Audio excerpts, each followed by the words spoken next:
हो गया इतना ही आने, और कोई आ रहा है कि नहीं?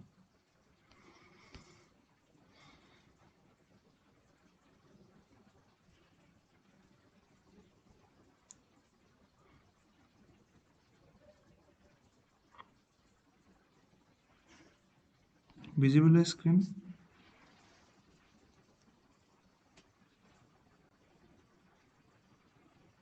हाँ सर। हाँ सर।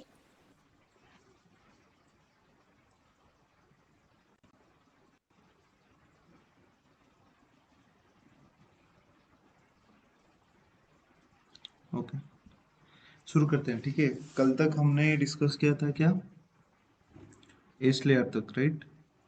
एस लेयर क्या होता है, कौन बताएगा? किससे बना हुआ होता है एस लेयर?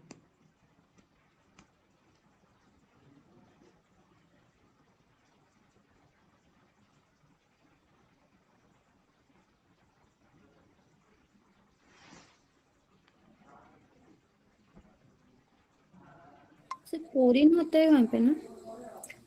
नहीं, बैक्टीरियल पूरिंग तो बैक्टीरियल सेल वॉल में होता है।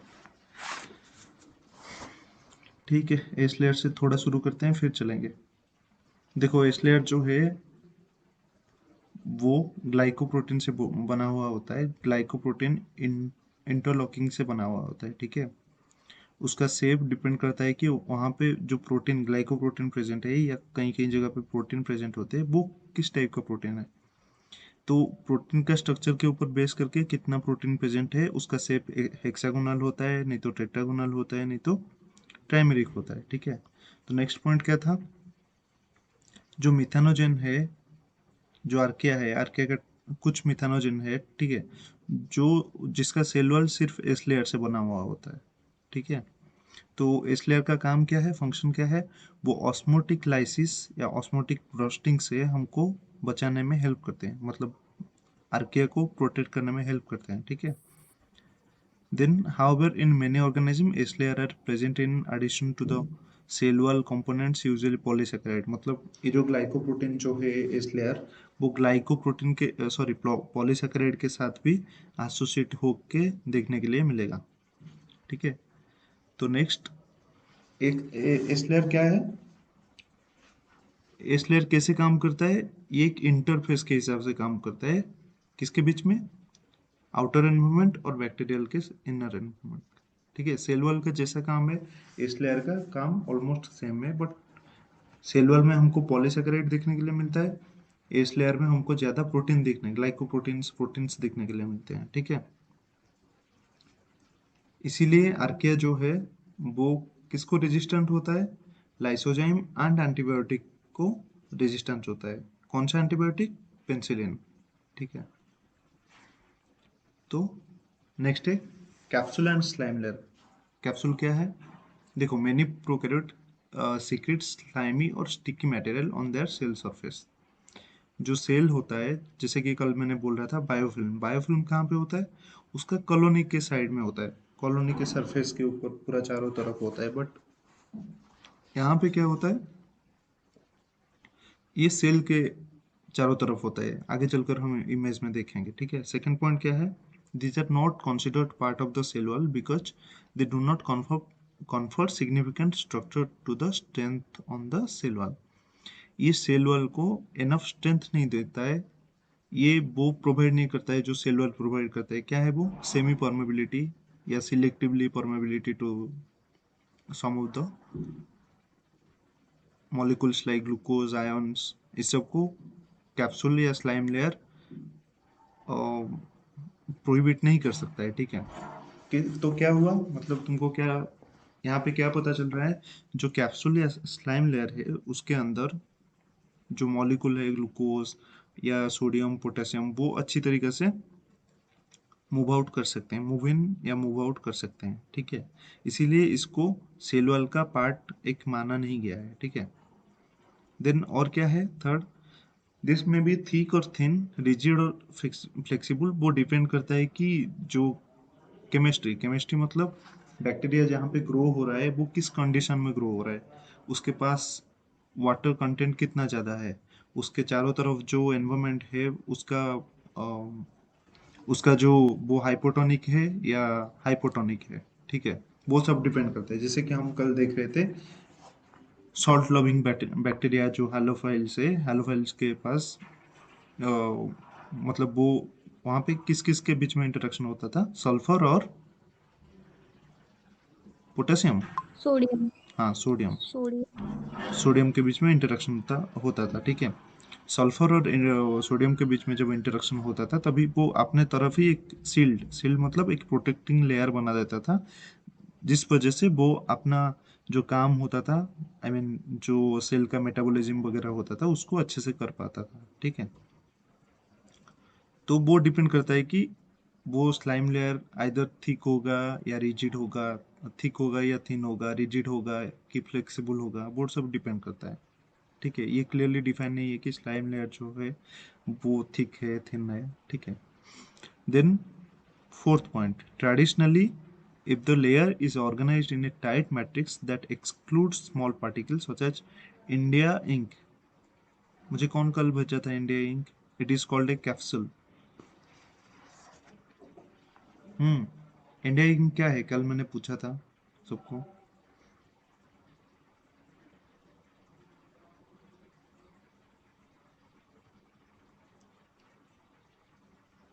अरे बोलो भाई।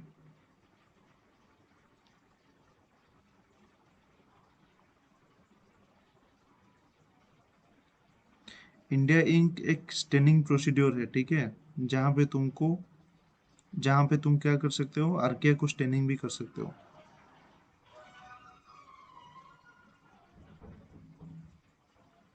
क्या हुआ? हाँ सर। ठीक है, तो इंडिया इंक क्या करता है जो पॉलीसैकेराइड होता है, ठीक है, पॉलीसैकेराइड में जाके बाइंड हो जाता है, ठीक है। तो तभी तुमको देखने के लिए मिलेगा कि इंडिया मतलब आर्किया का जो सेल स्ट्रक्चर है वहां पे तुमको देखने के लिए मिल जाएगा, ओके।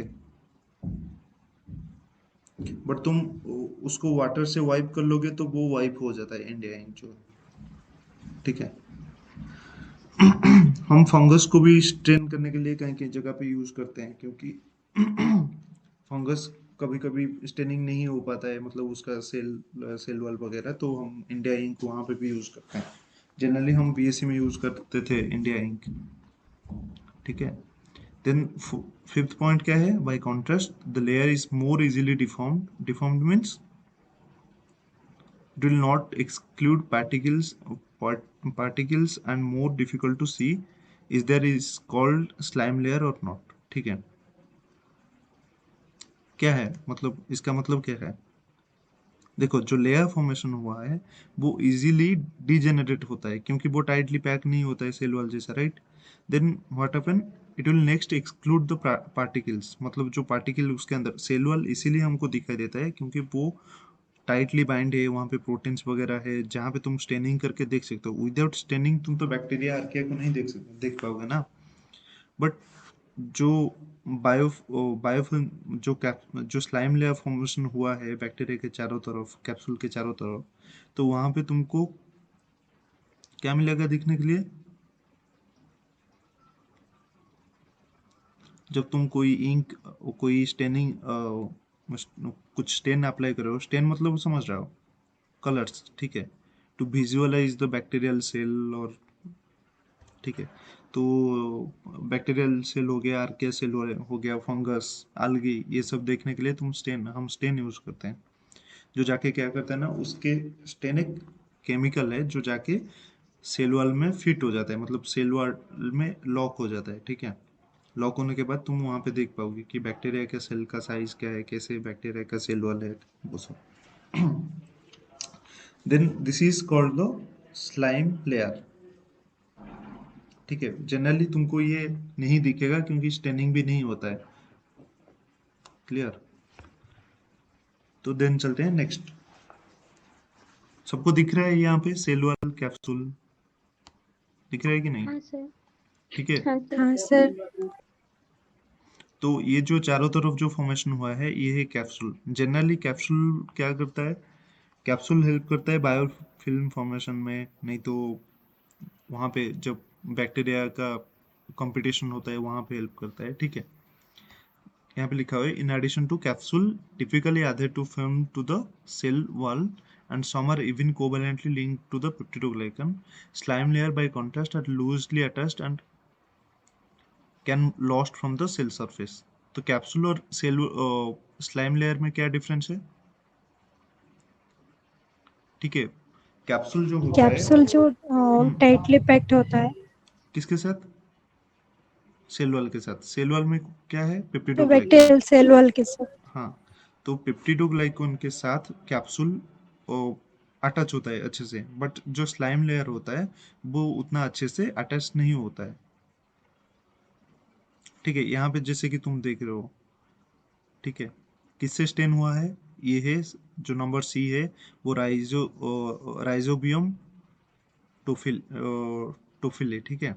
वो स्टेन हुआ है ruthenium red to reveal the capsule. The cell is about 0.7 metre wide. यहाँ पे देखो स्टेन क्या यूज किया गया है, वो रुथेनियम रेड। रुथेनियम क्या है, बायो एक्टिव है, रेडियो एक्टिव है, सॉरी, है कि नहीं। मुझे देख के बताना कि रुथेनियम रेडियो एक्टिव है कि नहीं, क्योंकि हम बहुत जगह पे हमारा बैक्टीरिया मतलब जब एप्लीकेशन होता है सेल में हम रेडियो एक्टिव को यूज करते हैं। पहले रेडियो एक्टिव तुम क्या पढ़े हुए हो जहाँ पे रेडियो एक्टिव यूज हुआ था, पहले नहीं, मतलब जो मोस्ट तुमने पढ़ा हुआ है रेडियो एक्टिव के बारे में, वो एक एक्सपेरिमेंट है। रेडियो एक्टिव डीएनए का जो जेनेटिक मटेरियल में हाँ, radio active isotope use DNA करते का हैं। जो सेमी कंजर्वेटिव, जो सेमी कंजर्वेटिव डीएनए का जो सेमी कंजर्वेटिव नेचर है उसको देखने के लिए पहले रेडियो आइसोटोप यूज किया गया था, मतलब डीएनए के बारे में। उससे पहले भी रेडियो एक्टिविटी मतलब रेडियो एक्टिव एलिमेंट यूज होता था, ठीक है। देन यहाँ पे तुम क्या देख रहे हो पिक्चर ए में, देखो यहाँ पे फेज कॉन्ट्रास्ट माइक्रोस्कोप में ये देखा गया है कि, ठीक है, नेगेटिव स्टेनिंग सेल वॉल जो है वो इंडिया इंक के को यूज करके स्टेन किया गया, तभी चारों तरफ सभी सेल के चारों तरफ तुम देख रहे हो ना, एक लेयर तुमको दिख रहा होगा, ठीक है। वो जो लेयर है वो एक्चुअली क्या है, कौन बोलेगा क्या है, स्लाइम लेयर है, ठीक है। कैप्सूल। स्लाइम लेयर है, कैप्सूल। यहाँ पे देखो, देखो बेसिक कंसेप्ट क्या, कैप्सूल और स्लाइम लेयर में क्या डिफरेंस होगा, जो तुम्हारे पास होगा वो तुम्हारा तुमसे उतना क्लोज होगा, राइट। जो क्लास में तुम्हारे पास बैठती है वो तुम्हारा बेस्ट फ्रेंड होती है। तो ऐसे ही कैप्सूल जो है वो बैक्टीरिया सेल के पास रहता है, इसीलिए तो वो पेप्टिडोग्लाइकन से अटैच है, राइट। और जो स्लाइम लेयर है वो तुम्हारा फ्रेंड है, बट बेस्ट फ्रेंड नहीं है, वो क्लास में तुम्हारे से दूर बैठता है, मतलब जैसे कि यहाँ पे, ठीक है। इसको स्लाइम लेयर तुम बोल सकते हो, यहाँ पे स्लाइम लेयर है, बट कैप्सूल जो है वो पास में बैठता है बैक्टीरियल सेल वॉल का, ठीक है। तो तुम ऐसे ही पॉइंट पॉइंट याद रखोगे तो तुम्हारा पूरा सब कुछ याद रह जाएगा कि क्या है क्या चीज़ है, ठीक है। कैप्सूल एंड स्लाइम लेयर के बारे में नेक्स्ट चलते हैं।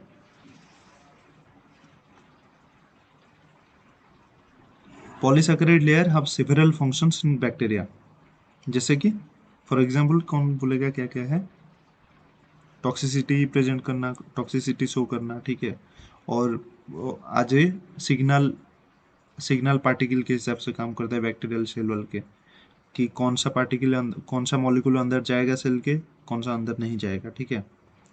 तो यहाँ पे और एक भी काम करता है, polysaccharide assist in the attachment of the microorganism to the solid surface, जो अगर मीडिया है, ठीक है। अगर मीडिया हमारा क्या है, सबस्ट्रेट है, राइट। तो सबस्ट्रेट में बैक्टीरिया को अटैच होकर रहने के लिए एक उसको कुछ बॉन्डिंग चाहिए कि नहीं, वो पॉलीसैकेराइड प्रोवाइड करता है बैक्टीरिया को सरफेस के ऊपर बाइंड करके रहने के लिए, ठीक है। देन हम चलते हैं नेक्स्ट पॉइंट में, क्या है, pathogenic microorganisms enter the animal body by specific routes। Specific routes मतलब हमारा स्वेट ग्लैंड हो गया, ठीक है, या माउथ नोज वगैरह, ठीक है, वहां से एंटर करते हैं। तो usually do so by the first binding specifically to the surface component of the host tissue. मतलब जो हम पहले पढ़े थे, जैसे बैक्टीरिया जाके वायरस जाके सेल के ऊपर एक सिग्नल एक सेल के ऊपर एक सिग्नल मॉलिक्यूल एक रिसेप्टर को बाइंड करता है, ठीक है। रिसेप्टर को बाइंड करने के बाद सेल को पता चलता है कि हाँ ये जो मॉलिक्यूल है वो हमारे सेल के लिए ज़रूरत है, तभी तो वो मतलब उसको अलाउ कर देता है, ठीक है। तो यहाँ पे ऐसे ही होता है। जो पेप्टिडोग्लाइक पॉलीसैकेराइड है, polysaccharide as a signal transduction के लिए होस्ट सेल में भी काम करता है। वो हमारे सेल के ऊपर आके बाइंड कर जाएगा वो रिसेप्टर में, फिर रिसेप्टर को पता चलेगा कि हाँ ये जो मॉलिक्यूल है ये हमारा हमको चाहिए, ठीक है।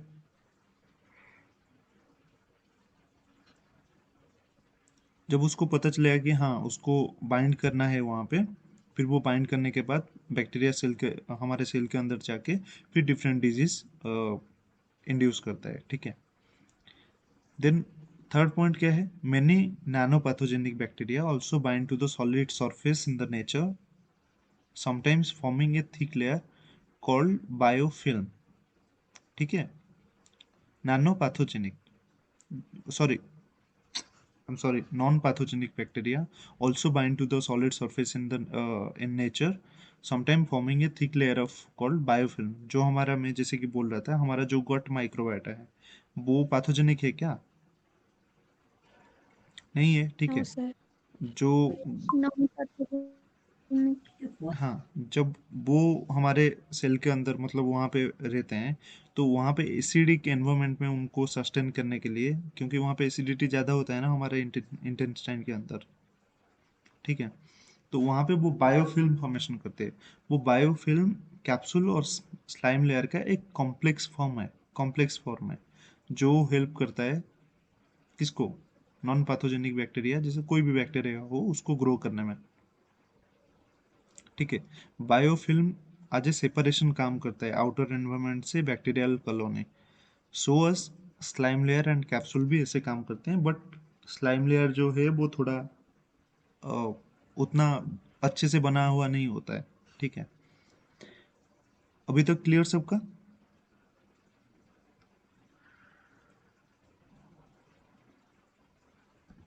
या किसी का कुछ सर डाउट है? सेकंड पॉइंट था और एक। सेकंड पॉइंट रुको, बायोफिल्म दिखा देता हूँ, बायोफिल्म कैसा होता है। Give me 1 minute.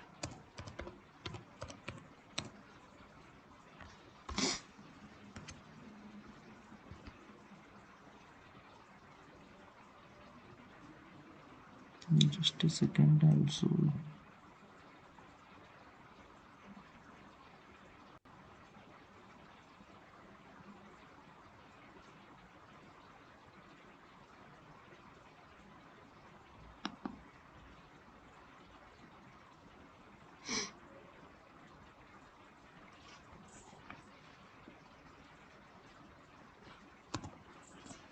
तो सेकंड पॉइंट क्या बोल रहा है कि जो पॉलीसैकेराइड है, ठीक है, पॉलीसैकेराइड क्या करता है हमारे बॉडी में, ठीक है। जो पॉलीसैकेराइड है वो क्या करता है हमारे बॉडी में आज ये सिग्नल काम करता है। मतलब जैसे कि वायरस के पास एक रिसेप्टर है जो हमारे सिग्नल बाइंडिंग प्रोटीन को आके बाइंड करके वो डिजीज क्रिएट करता है, ठीक है। तो ऐसे ही यहाँ पे पॉलीसैकेराइड जो है वो डायरेक्टली आज ये सिग्नल काम करता है, तभी वो आके क्या होता है हमारे सेल के ऊपर बाइंड होता है। सेल के ऊपर बाइंड होने के वजह से फिर सेल को पता चलता है कि हाँ ये हो सकता है, ये हमारे लिए ज़रूरत सी चीज़ है, तभी वो बैक्टीरिया सेल के अंदर अलाउ कर देता है। मतलब हमारे सेल बैक्टीरिया को सेल के अंदर अलाउ कर देता है। जब उसको पता चलता है कि हाँ ये हमारे बैक्टीरिया नहीं है, तब क्या होता है, एंडोसाइटोसिस। वो कौन करता है, कौन से प्रोटीन है जो एंडोसाइटोसिस करने के लिए रिस्पॉन्सिबिलिटी लेते हैं? बोलो भाई। क्लाथरिन। क्लाथरिन भूल गए क्या सब लोग? हाँ सर, हाँ हाँ सर। सर। ठीक है। कैथरीन। क्लाथरिन एंडोसाइटोसिस करता है, एक्सोसाइटोसिस करता है, वहाँ पे हेल्प करता है, ठीक है। फिर वो बैक्टीरिया क्या होता है सेल के अंदर जाने के बाद एंडोसाइटोसिस के थ्रू फिर लाइसोसोम में डिसॉल्व हो जाता है, मतलब बैक्टीरिया का डाइजेशन शुरू हो जाता है। ठीक है, तो यहाँ पे वही होता है। यहाँ पे मेन पॉइंट ये है कि जो पॉलीसैकेराइड है, ठीक है, वो क्या काम करता है, आज ये सिग्नल काम करता है हमारे बॉडी के अंदर बैक्टीरिया को भेजने के लिए। ठीक है, वो बैक्टीरिया का सेल वॉल को भी प्रोटेक्ट करता है, हमारे सेल के अंदर जाने में भी हेल्प करता है। तो यहाँ पे सबको ये पिक्चर दिख रहा है कि नहीं बायोफिल्म का? हाँ सर। ठीक है, हाँ सर। जैसे कि तुम सब लोग देख रहे हो यहाँ पे बैक्टीरिया है। ठीक है, ये साइड में जो तुम देख रहे हो सब नेटवर्क टाइप का बना हुआ है, ये सब बायोफिल्म है जिसके अंदर बैक्टीरिया ग्रो करता है। तो देखो यहाँ पे हमारा ब्लड है, ब्लड स्ट्रीम है, या मान के चलो वेन भी है। ठीक है, इससे बैक्टीरिया का जो कॉलोनी है वो पूरी तरीके से सेपरेट होके है कि नहीं? ठीक है, हाँ सर। ये है बायोफिल्म, ये टोटल है बायोफिल्म। तो बायोफिल्म के ऊपर अभी मेडिसिन में बहुत ज़्यादा काम चल रहा है। ठीक है, किसी को मतलब बहुत सारे जूलॉजी के बच्चे हैं जिनको चाहिए होगा कि बायोफिल्म में काम करना है, this is a hot topic काम करने के लिए। Okay, so coming into last point. Last point क्या है, बायोफिल्म के बारे में समझ में है? बायोफिल्म, कैप्सूल, स्लाइम लेयर, उसके अंदर डिफरेंसेस क्या है? स्लाइम लेयर जो है वो विजिबल नहीं होता है और वो लूजली पैक है। कैप्सूल जो है वो टाइटली पैक है। तो टाइटली पैक है मतलब क्या है, वो जो पॉलीसैकेराइड है, पॉलीसैकेराइड जो जो पेप्टिडोग्लाइकन है, पेप्टिडोग्लाइकन के पास आके अटैच हुआ होगा सेल वॉल में। ठीक है, तभी वो कैप्सूल, हम उसको कैप्सूल बोलते हैं जो थोड़ा टाइटली पैक है। देन कैप्सूल स्लाइम लेयर है सेल के चारों तरफ, मतलब एक बैक्टीरियल सेल के चारों तरफ। बट बायोफिल्म क्या है, पूरा कॉलोनी के चारों तरफ। एक बैक्टीरियल कॉलोनी है, कॉलोनी के चारों तरफ, यहाँ पे देख रहे हो ना, बैक्टीरियल कॉलोनी के चारों तरफ हो। बट वहां पे ऊपर वाले में क्या था, यहाँ पे सेल के चारों तरफ था, स्लाइम लेयर हो या कैप्सूल हो। ठीक है, हाँ sir. then capsule can play other roles as well. For example, encapsulated pathogenic bacteria are typically more difficult for phagocytic cell of the immune system to recognize and subsequently destroy. इसका मतलब क्या है, जिसके पास अच्छा कैप्सूल होता है, ठीक है, जिस बैक्टीरिया के पास, वो क्या होता है, कैप्सूल ही उसको प्रोटेक्ट कर देता है, मतलब बैक्टीरिया को। फिर हमारा जो इम्यून सिस्टम है उसको पता नहीं चलता है कि भाई ये जो बैक्टीरिया है वो है कहाँ पे, क्योंकि जो हमारा सेल है, सेल कैसे रिकॉग्नाइज करता है, रिसेप्टर से रिकॉग्नाइज करता है। जब उसको रिसेप्टर ही नहीं मिलेगा कि बैक्टीरिया कहाँ पे है, वो उसको रिकॉग्नाइज नहीं कर पाएगा। फिर बैक्टीरिया कोई सेल के अंदर चला गया, कोई सेल के पास चला गया, फिर अपना पेप्टिडोग्लाइकन के यूज करके क्या करेगा, वहां पे इन्फेक्ट कर देगा वो सेल को। जब तक हमारा इम्यून रिस्पॉन्स आए तब तक बैक्टीरिया सब कुछ खत्म कर दिया होगा, मतलब अपना रेप्लिकेशन करके निकल गया होगा। ठीक है,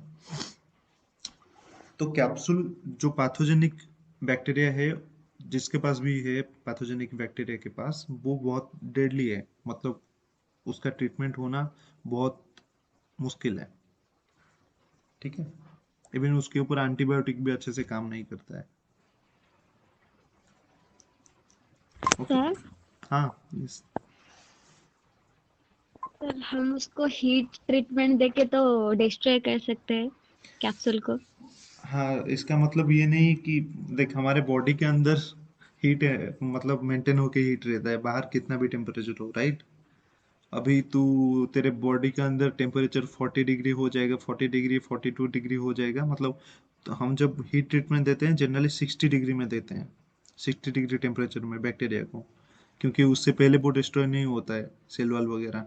इवन ग्राम स्टेनिंग में भी हम वैसे ही करते हैं, उसको फिक्स करने के लिए हीट देते हैं वहां पे, मतलब किसके ऊपर, जो स्लाइड होता है हमारे पास, ग्लास का स्लाइड, हम उसमें ही स्टेन करते हैं।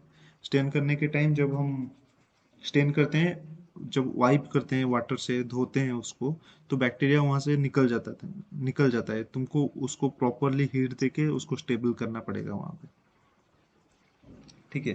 तेरे सेल के अंदर मतलब हमारे सिस्टम के अंदर या तेरे सेल के अंदर 42 डिग्री से ज़्यादा हो जाएगा टेम्परेचर, ठीक है, तो फिर क्या होगा, सेल सिस्टम ही पूरा क्रैक कर जाएगा, तेरा सिस्टम क्रैक कर जाएगा। इसीलिए बोलते हैं 104 108 फ़ारेनहाइट से ज़्यादा टेम्परेचर गया तो तेरा ऑर्गन फेल्योर हो सकता है। क्यों होता है? क्योंकि हमारा बॉडी बफर सिस्टम के ऊपर काम करता है। बफर समझ रहे हो? कल हमने हाँ डिस्कस किया था। हाँ बोल सर। तो एसिडिक। हाँ, यस। वो एसिडिक, थोड़ा एसिडिक ज़्यादा हुआ, थोड़ा बेसिक ज़्यादा हुआ तो वो उसको टॉलरेट कर सकता है, बट तुम हीट ही ज़्यादा कर लोगे तो पूरा एनर्जेटिक्स बॉडी का इधर उधर हो जाएगा, तभी और कुछ फायदा ही नहीं रहेगा, ठीक है। इसीलिए जो नॉन पैथोजेनिक, जो पैथोजेनिक बैक्टीरिया है, तुम तो अपना बॉडी को हीट नहीं दे सकते हो ना, इसीलिए। बट ओबियसली तुम कैप्सूल को डीजेनरेट कर सकते हो। जब तुम एक्सपेरिमेंट करने करने के लिए कैप्सूल को डीजेनरेट करोगे तो फायदा क्या है? कैप्सूल तो अपना काम कर रहा है ना, तुम कैप्सूल को डीजेनरेट अपने बॉडी के अंदर भी नहीं कर पाओगे, ठीक है। और कोई क्वेश्चन इसके ऊपर, किसी को कुछ? सर हाँ, यस। सर जो नॉन पैथोजेनिक बैक्टीरिया है उनके लिए बायोफिल्म तो कोई जरूरत ही नहीं है। नहीं, उनके लिए सबसे ज्यादा जरूरत है। क्यों जरूरत है? देखो, जो नॉन पैथोजेनिक बैक्टीरिया है वो अपने दम पर ग्रो करते हैं, मतलब किसी के ऊपर, किसी होस्ट के ऊपर डिपेंड नहीं करते हैं। आइदर वो केमो केमो मतलब कहीं पे ऐसी जगह पे ग्रो करते हैं जहाँ पे उनको केमोसिंथेसिस करना पड़ता है, नहीं तो फोटोसिंथेसिस करना पड़ता है, ठीक है। वो जनरली पैरासाइट नहीं होते हैं, आइदर सैप्रोफाइट होते हैं, ठीक है। तो उनके पास बायोफिल्म प्रॉपर नहीं रहेगा तो पैथोजेनिक बैक्टीरिया क्या करेंगे? पैथोजेनिक बैक्टीरिया के पास ज्यादा टॉक्सिक सब्सटेंस होता है, राइट? एग्री? Yes sir. ठीक है। फिर हाँ सर। जो बैक्टीरियल कंपटीशन होता है, मान के चलो दो कॉलोनी है, ठीक है, उनके बीच में, बैक्टीरियल कॉलोनी के बीच में कंपटीशन होगा, होगा कि नहीं? जरूर होगा वहां पे, ठीक है। फिर जो पैथोजेनिक बैक्टीरिया है वो क्या करेगा? टॉक्सिक टॉक्सिक सब्सटेंस प्रोड्यूस करेगा। टॉक्सिक सब्सटेंस प्रोड्यूस करने से क्या होगा? जो नॉन पैथोजेनिक बैक्टीरिया है वो फिर मर जाएगा ना, बट उसके पास बायोफिल्म होगा, तो उसको कहीं ना कहीं एक प्रोटेक्शन मिलेगा। किससे मिलेगा? हम ऐसे सोच सकते हैं कि हम भारत में रहते हैं, इंडिया में रहते हैं, तो हमारे पास अ, जो सोल्जर है उनका जरूरत क्या है? पाकिस्तान में जो लोग रहते हैं वो भी तो लोग हैं ना, ठीक है। It's all about the competition. जो इकोलॉजी हम पढ़ते हैं, बैक्टीरियल इकोलॉजी भी होता है। आई मीन कंपटीशन के लिए ये सब फॉर्मेशन हुआ है। तुम खुद के लिए, तुम्हारे गांव में ही रहते हो ना, तो गांव को एक हॉल बना दो, वहां पे रह लो। नहीं, वहां पे नहीं रह सकते, इसलिए अपना घर बना के प्रॉपर अपना डोर लगाया हुआ है। तो बायोफिल्म एक घर जैसा काम करता है।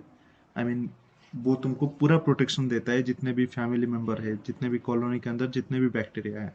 इवन इफ ऐसा होता है कि तुम सोचते होगे कि दो बैक्टीरिया के अंदर, मतलब दो सेम स्पेसिस के अंदर क्या नहीं होता है? कंपटीशन नहीं होता है? वहां पे भी कंपटीशन होता है। जब वो डिफरेंट कॉलोनी में प्रेजेंट होते हैं वहां पे कंपटीशन होता है। इवन ऐसा देखा गया है कि बैक्टीरिया के अंदर भी कंपटीशन होता है, दो बैक्टीरिया के अंदर भी कंपटीशन होता है ग्रो करने के लिए, ठीक है। Competition is everywhere. तुम्हारे पीजी एंट्रेंस के लिए भी कंपटीशन है, कॉलेज के मार्क्स के लिए भी कंपटीशन है, ठीक है। तो तुमको डिसाइड करना है कि, सर हाँ। सर जो बायोफिल्म होता है उसके हाँ, अंदर न्यूट्रिशन होता है या फिर वो हमारी बॉडी से या फिर कहाँ नहीं से नहीं, लेते हैं? देखो हम, जैसे कि बायोफिल्म कहाँ पे होता है हमारा? Gut microbiota. गट माइक्रोबायोटा मतलब कहाँ है? हमारे गट के अंदर है। मतलब हम जब खाते हैं, अभी रिसेंटली एक पेपर आया था, मैंने क्लास में भी बताया था उसके बारे में, कि जो बैक्टीरिया है वो हमारा ब्रेन को कंट्रोल कर रहे हैं, है कि नहीं? बताया था कि नहीं? कैसे कंट्रोल कर रहे हैं? वो एक सिग्नल प्रोडक्शन कर रहे हैं कि उनको भी भूख लग रहा है, ठीक है। तभी हमारा जो ब्रेन है, ब्रेन उस सिग्नल को रिसीव कर रहा है कि हाँ, ज्यादा भूख लग रहा है मुझे। एक छोटा इलेक्ट्रिक सिग्नल वो भेज रहे हैं, आज ये सिग्नल जो रिसर्च में आया था, ठीक है। तो वो तभी क्या होता है, हमको पता चल रहा है कि हाँ अभी हमको बहुत ज्यादा भूख लग रहा है, मुझे अभी कुछ ना कुछ खाना है। तो वो वही खाना को यूज करते हैं जो फूड पाइप में जाता है, वो तो हम टोटल ऑब्जर्व नहीं करते हैं ना वो खाना से। तो वो क्या होता है ना, वो उनके पास जाता है, जो खाना उनके बायोफिल्म के ऊपर लगते हुए जाता है, मतलब बायोफिल्म के सरफेस के ऊपर खाना से कुछ न्यूट्रिएंट लगेगा, तो वो न्यूट्रिएंट को यूज करते हैं अपने ग्रोथ के लिए। ठीक है। हाँ सर। और कोई डाउट किसी का, कोई भी कुछ भी? सर हाँ। सर ये बायोफिल्म सारे प्रोकैरियोट्स में प्रेजेंट होता है या नहीं सिर्फ नहीं, बैक्टीरिया में? बैक्टीरिया में मोस्ट प्रेजेंट होता है, कहीं कहीं algae में भी तुमको देखने के लिए मिलेगा। जैसे नॉस्टॉक जो है वो कॉलोनी फॉर्मेशन करके रहता है, तो वो वन टाइप ऑफ बायोफिल्म है। ठीक है, जो स्लाइमी लेयर होता है नॉस्टॉक के चारों तरफ। ठीक है, जो जो बॉटनी से उनको पता होगा। जो लोग कॉलोनीज में रहते हैं वहां पे प्रेजेंट होगा। हाँ, मोस्टली जो लोग कॉलोनीज में रहते हैं, क्योंकि विदाउट कॉलोनी अकेला ग्रो करना बहुत डिफिकल्ट है। मतलब उनका भी वहाँ पे सोशल वैल्यूज है, जो आर्ट्स लोग पढ़ते हैं। ठीक है, वहाँ पे भी उनके पास भी वो सोशल वैल्यूज होते हैं, वो ईच अदर का रिस्पेक्ट करते हैं ग्रो करने के टाइम। अच्छा, एक इंटरेस्टिंग फैक्ट बताता हूँ। अभी हमारे यूनिवर्सिटी में पिछले साल मतलब 2020 के फर्स्ट जनवरी या फरवरी के आसपास एक पेपर पब्लिश हुआ था। हमारा एक टीचर है सी एच बी आर मतलब चंद्रशेखर समथिंग वेंकट रमन। ठीक है, उनके वहाँ एक दीदी, इंदु दीदी हमारे है, वो रिसर्च कर रही थी। उनको जो हमारा जो ई कोलाई है, ई कोलाई के अंदर भी एक बैक्टीरिया मिला। एक बैक्टीरिया नहीं, पूरा बैक्टीरिया का कॉलोनी, जो छोटा छोटा बैक्टीरिया है। ठीक है, उसको होलोबायोन्ट सिस्टम बोलते हैं। होलोबायोन्ट, ये पॉइंट याद रखना, क्योंकि ये तुमको एग्जाम में आने वाला है, क्योंकि वो सर ऐसा पूछते हैं, जो जो लोग हैदराबाद के लिए एग्जाम दे रहे हैं। होलोबायोन्ट नेक्स्ट ईयर क्वेश्चन में आएगा ही आएगा, तुम देख लेना। ठीक है, जो होलोबायोन्ट है उसका मतलब क्या है? तो क्या हो सकता है, एक बैक्टीरिया के अंदर एक बैक्टीरिया रहता है, तो उसको हम क्या बोलेंगे? उसका टर्मिनोलॉजी क्या होगा वो ग्रोथ सिस्टम का? पैरासिटिक। यस। पैरासिटिक होगा। No no. हो सकता है सिम्बायोटिक होगा। सिम्बायोटिक होगा। ठीक है, वो सिम्बायोटिक होगा, क्योंकि वो दोनों अच्छे से ग्रो कर रहे हैं। ऐसा नहीं कि बायो हमारे अंदर जो हमारे गट माइक्रोबायोटा है, ठीक है, वो वो भी हमारे साथ सिम्बायोटिक रिलेशनशिप करके देता है। इवन हमारे अंदर नेमाटोड्स भी है, राइट? वर्म्स भी, वर्म जो वर्म बोलते हैं, WORM वो भी हमारे अंदर है। ठीक है, जब मेरा दादी को कैंसर हुआ था, ब्लड कैंसर हुआ था, ठीक है, फिर वो जो वर्म्स थे उसके अंदर वो एक बहुत बड़ा ग्रो हो गया था। ठीक है, फिर हम बैठे हुए थे, तभी हमको पता चला कि रिसेंटली कि दादी को ब्लड कैंसर है। फिर हम उसका ट्रीटमेंट जब चल रहा था, तभी यार वो और बॉडी के अंदर और ग्रो नहीं हो पाए, क्योंकि धीरे धीरे ब्लड डिजेनरेट होने लगा। तो वो फिर एक मैंने देखा है, मैंने बैठा था अपने दादी के साथ, और दादी के मुंह के तरफ से बाहर आ गया पूरा। मतलब हम लोग सब देख के हैरान। फिर डॉक्टर बोलते हैं कि जब कैंसर हो जाता है ऐसे होता है। जो जो तुम्हारे बॉडी के अंदर जो माइक्रोबायोटा होते हैं, जो ओम्स वगैरह होते हैं, जो सिम्बायोटिकली या पैरासिटिकली रहते हैं, वो तुम्हारे अंदर ही ग्रो होने लगता है। मतलब उसको भी दिक्कत होने लगता है, वो तुम्हारे फूड के ऊपर डिपेंड करके और नहीं रह सकता है। या तुम यूजुअली जो लोग केमो लेते हैं उनके साथ भी ये सब चीज होता है। ठीक है, I know it sounds little creepy, but याद रखना, कभी किसी को ये सिम्टम आए, कभी कुछ दिक्कत आए, ओम्स वगैरह बॉडी से निकल आए, तो इमिडिएटली डॉक्टर के पास चले जाना, क्योंकि दैट शोज, मतलब यूजुअली शो करता है कि तुम्हारे बॉडी के अंदर कुछ दिक्कत है, इसीलिए वो पैरासाइट होके भी वहां पे नहीं रह पाया। ठीक है, तो जिन लोगों को अल्सर होता है, हाँ, क्या जो बायोफिल्म है वो और क्या काम कर सकता है? मतलब आज जनरल नॉलेज पूछ रहा हूँ, हमारे बॉडी के अंदर जब वो हमारा फूड पाइप के अंदर, वो हमको क्या हेल्प करते हैं? हम तो बोल रहे हैं वो सिम्बायोटिक है, हमारे साथ शेयर करते हैं कुछ चीज़। तो वो क्या हो सकता है जो मेन तुम्हारे दिमाग में आता है, वो क्या है? I want to hear from you guys. मतलब मैं तो बोलूँगा क्या है, फिर भी मैं तुमको पूछना चाहता हूँ। कौन बोलेगा? पूनम, आस्था, सुश्री, शिवानी, ऋतुपर्णा, शुभस्मिता, एनीवन? बोलो। पैथोजेनिक होते हैं ना हमारे लिए, उनके लिए फाइट करता है। हाँ, वो हो सकता है उनके लिए फाइट करता होगा। Right, one point. Second point और क्या हो सकता है? हाँ पूनम बोलो, जो दिमाग में आता है।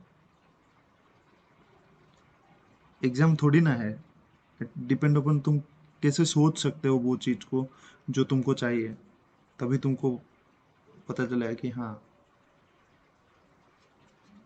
इतिश्री।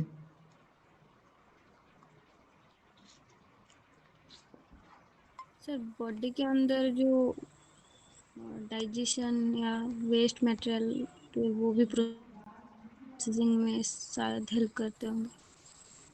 हम्म। रंजित आज क्लास में क्यों नहीं आया? ठीक है।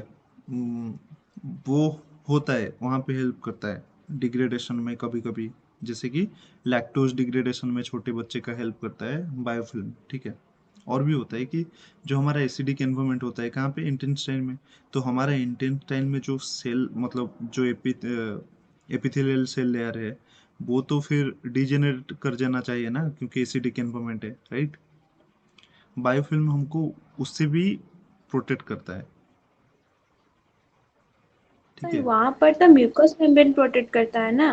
म्यूकस मेम्ब्रेन भी होता है, फिर बायोफिल्म भी होता है, क्योंकि जब हमको यूजुअली अल्सर होता है, ठीक है, अल्सर के टाइम बायोफिल्म डिग्रेड होने के बाद फिर म्यूकस मेम्ब्रेन डिग्रेड होता है। ठीक है, तुमको प्राइमरी प्रोटेक्शन म्यूकस और बायोफिल्म दोनों मिला के प्रोवाइड करते हैं। ठीक है।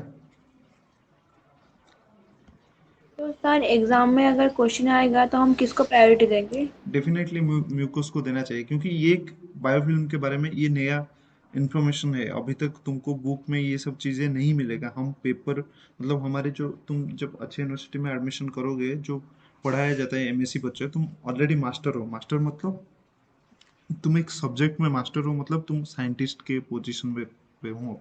मतलब तुमको वो सब पता होना चाहिए जो एक साइंटिस्ट करता है, कैसे किया जाता है। ठीक है। पीएचडी फिर उसका एडवांस लेवल है, समझ रहे हो? जो 1 to 5 क्लास था, तुम जहाँ पे बेसिक्स पढ़ रहे हो, तो वो बीएससी में हमारा खत्म हो गया बॉटनी का या जूलॉजी का। अभी हम जब हाई स्कूल है, ये हमारा हाई स्कूल है, मतलब अभी हमारा हाई स्कूल एमएससी में चल रहा है। अभी हमारा कॉलेज, अभी का मतलब जो मैच्योर स्टडी है कोई भी सब्जेक्ट का, उसका पीएचडी में खत्म होगा। ठीक है। तो वही चीज़ ये सब एग्जाम में नहीं आएगा, क्योंकि इतना डीपली वो लोग पूछते नहीं, बट वो इंटरव्यू में पूछा जाता है कि तुमको कितना पता है उसके बारे में। सपोज तुम किसी के लैब ज्वाइन करने वाले हो जो माइक्रोब के ऊपर काम करता है, तो वो डेफिनेटली बायोफिल्म के ऊपर तो तुमको पूछेगा बायोफिल्म रिलेटेड। तभी तो उसको पता चलेगा कि तुमको बायोफिल्म में इंटरेस्ट है, तुमको ये सब पता है। ठीक है। तो एग्जाम में आएगा, तुम डेफिनेटली म्यूकस ही करना। ठीक है। देन नेक्स्ट स्लाइड पे चलते हैं। क्या है? The cell wall and the osmotic protection, जो हम पहले से बात किए थे। तो जो सेल वॉल है, जो बायोफिल्म लेयर है, biofilm layer osmotic pressure, lysis, plasmolysis में हेल्प करता है या नहीं करता है? मेरा पहला क्वेश्चन है। कंसीडर करना स्लाइम लेयर और कैप्सूल को। बायोफिल्म ऐसा ही है। सर क्वेश्चन क्या है? क्वेश्चन ये है कि जो ऑस्मोटिक प्रेशर होता है उसको मेंटेन करना, लाइसिस को मेंटेन करना, प्लाज्मोलिसिस को मेंटेन करना, वो सब वो सब बैक्टीरियल सेल वॉल करता है या बायोफिल्म करता है? सर बैक्टीरियल सेल वॉल करता है। बैक्टीरियल सेलुलर का बैक्टीरियल सेल वॉल से डेफिनेटली। तो बायोफिल्म ऐसा होगा, बायोफिल्म के बारे में ऐसे जनरल क्वेश्चन आ सकता है कि बायोफिल्म जो है वो मॉलिक्यूल जो है सोडियम पोटेशियम या ग्लूकोज उसको सब इनहिबिट करता है कि मतलब उसका ट्रांसपोर्ट को इनहिबिट करता है कि नहीं, जो स्मॉल मॉलिक्यूल है। डेफिनेटली नहीं करता है, वो डायरेक्टली अलाउ कर देता है। ठीक ठीक है, up to some extent. But जो एंडोटॉक्सिन वगैरह होता है उसको कहीं हद तक वो इनहिबिट करता है। ठीक है। देन ऑस्मोटिक प्रेशर, जो सेल वॉल है वो ऑस्मोटिक प्रेशर जो होता है उसको मेंटेन करता है, लाइसिस को मेंटेन करता है। देन प्लाज्मोलाइसिस, प्लाज्मोलाइसिस और लाइसिस के बीच डिफरेंसेस क्या है? What is plasmolysis? Sir plasmolysis होता है श्रिंकेज ऑफ प्रोटोप्लाज्म। और लाइसिस?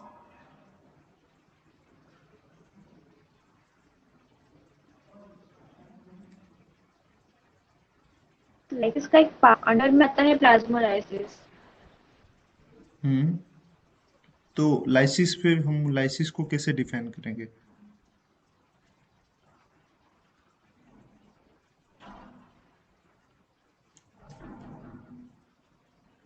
देखो, लाइसिस दोनों तरफ से होता है, आई मीन सेल से आउट सेल से इन होता है, बट उसका रिजल्ट क्या होता है? Cell burst. सेल ब्रस्ट मतलब सेल पूरा टोटल ब्रस्ट कर जाता है। ठीक है। देन प्लाज्मोलाइसिस, प्लाज्मोलाइसिस क्या है? वो हाइपोटोनिक सॉल्यूशन में तुम डाल दो वाटर, फिर क्या होगा? सेल के अंदर फ्लो होने लगेगा। ठीक है। वो भी कहीं जगह पे सेल ब्रस्ट को लेता है, बट जो सेल का मेम्ब्रेन है वो कहीं हद तक प्रोटेक्शन दे सकता है, किससे?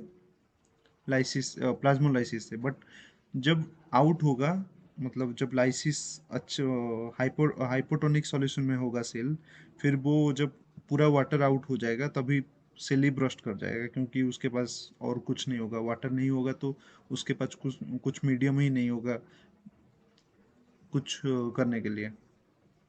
ठीक है, दिस इज मतलब बेसिक डिफरेंस ये है। देन चलते हैं प्रोकैरियोटिक सेल मेम्ब्रेन का कुछ इंपॉर्टेंट पॉइंट। ठीक है, जो तुमको याद रखना है। क्या है पहला important point? In addition to the retaining the cytoplasm the सर प्लाज यस। सर हाँ, बोलो। सर मतलब जब हमारे बॉडी में कुछ टॉक्सिक सब्सटेंस रिलीज होता है वो बायोफिल्म को कुछ मतलब उसमें कुछ इफेक्ट नहीं डालते हैं। एक बार रिपीट करो। सर जब हमारा बॉडी में कुछ टॉक्सिक सब्सटेंस रिलीज होता है हम्म। तो उसका कोई इफेक्ट नहीं आता है बायोफिल्म में।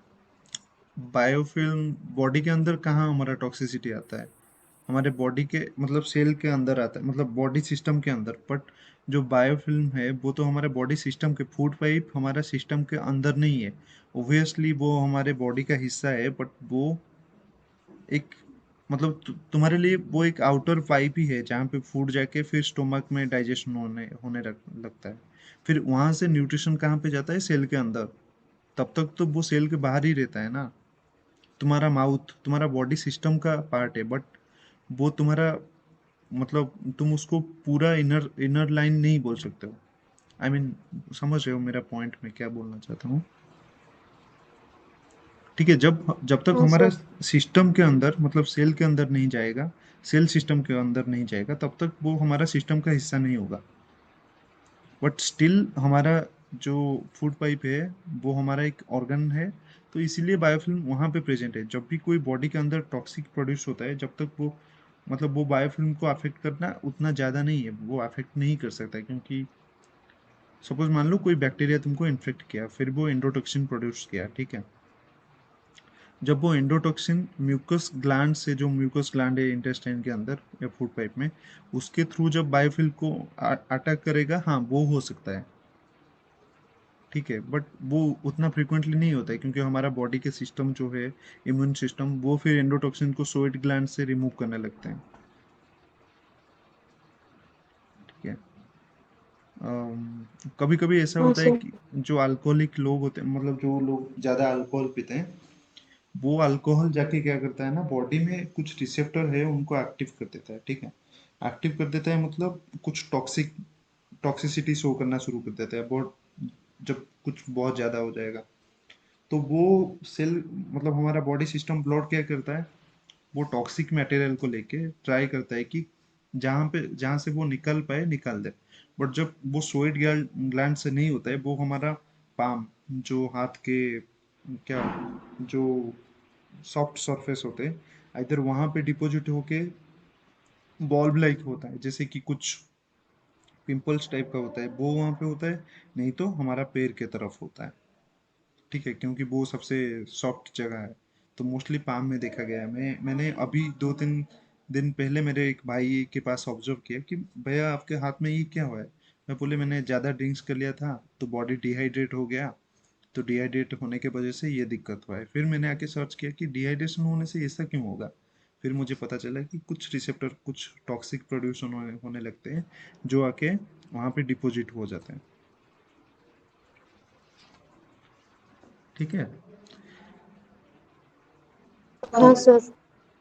ऐसे ही होता है, वो हमको ऐसे ही प्रोटेक्शन देता है। मतलब बायोफिल्म ज़्यादा इफेक्ट नहीं होता है, बट ऑब्वियसली इफेक्ट होता होगा, उसके ऊपर रिसर्च नहीं हुआ है। मतलब मुझे तो उतना ज़्यादा पता नहीं है, इतना ही पता है कि बायोफिल्म इफेक्ट हो सकता है, बट स्टिल बायोफिल्म एक बैरियर के हिसाब से काम करता है स- उनके लिए। और कहीं कहीं ऐसे बैक्टीरियल कॉलोनी है जहाँ पे बायोफिल्म बहुत ही स्ट्रांग है। ठीक है, मतलब वो इतना स्ट्रांग है कि वो पैथोजेनिक बैक्टीरिया या कोई भी बैक्टीरिया कंपटीशन करने आता है तो उनको अलाउ ही नहीं करते हैं।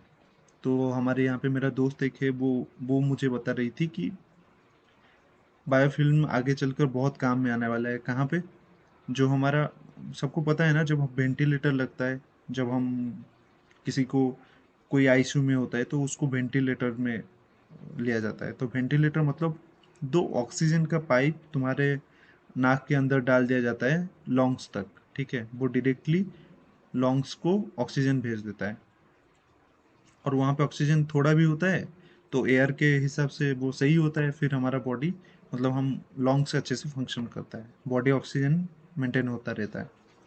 तो वहाँ पे क्या होता है ना, जब वेंटिलेटर ज़्यादा दिन लगता है तो वहाँ पे वेंटिलेटर के जो पाइप है उसमें बायोफिल्म फॉर्मेशन होता है। बायोफिल्म फॉर्मेशन मतलब कुछ बैक्टीरिया होते हैं जो बायोफिल्म फॉर्मेशन करने लगते हैं।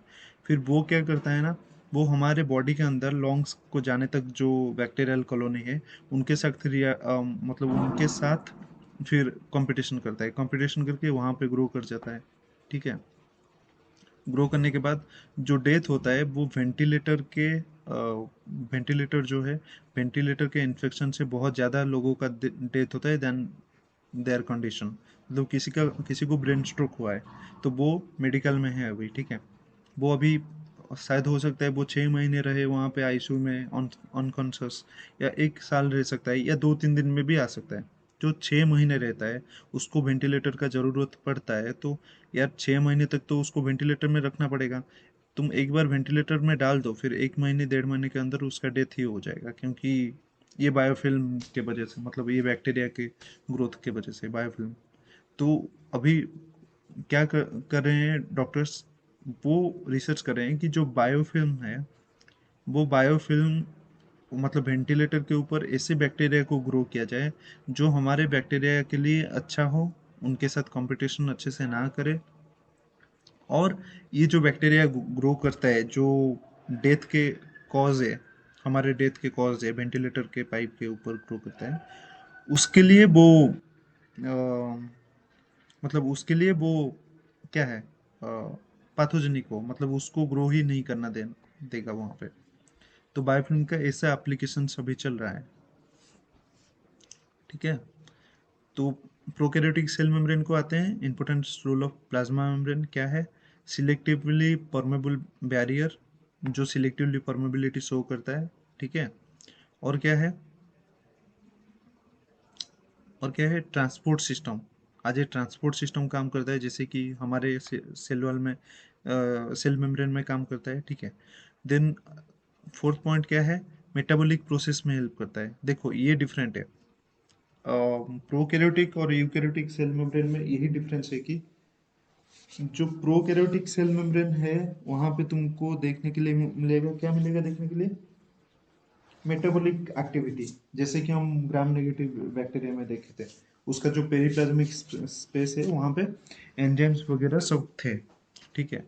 तो वो तो सेल मेम्ब्रेन का पार्ट ही है ना, बट हमारे सेल मेम्ब्रेन में ऐसा नहीं होता है। होता है क्या? बट माइटोकॉन्ड्रिया में होता है, माइटोकॉन्ड्रिया के मेम्ब्रेन में होता है, राइट। तो हाँ प्रोकैरियोटिक सर। सेल मेम्ब्रेन जो है उसका मेन काम यहाँ पे डिफरेंस है, मेटाबॉलिक प्रोसेस, ठीक है, और hold several receptor. This is मतलब ये हमारा भी होता है, यूकैरियोट में भी होता है, ठीक है। तो नेक्स्ट चलते हैं। ये बैक्टीरियल का प्लाज्मा मेम्ब्रेन का स्ट्रक्चर है, प्लाज्मा मेम्ब्रेन का स्ट्रक्चर, ठीक है।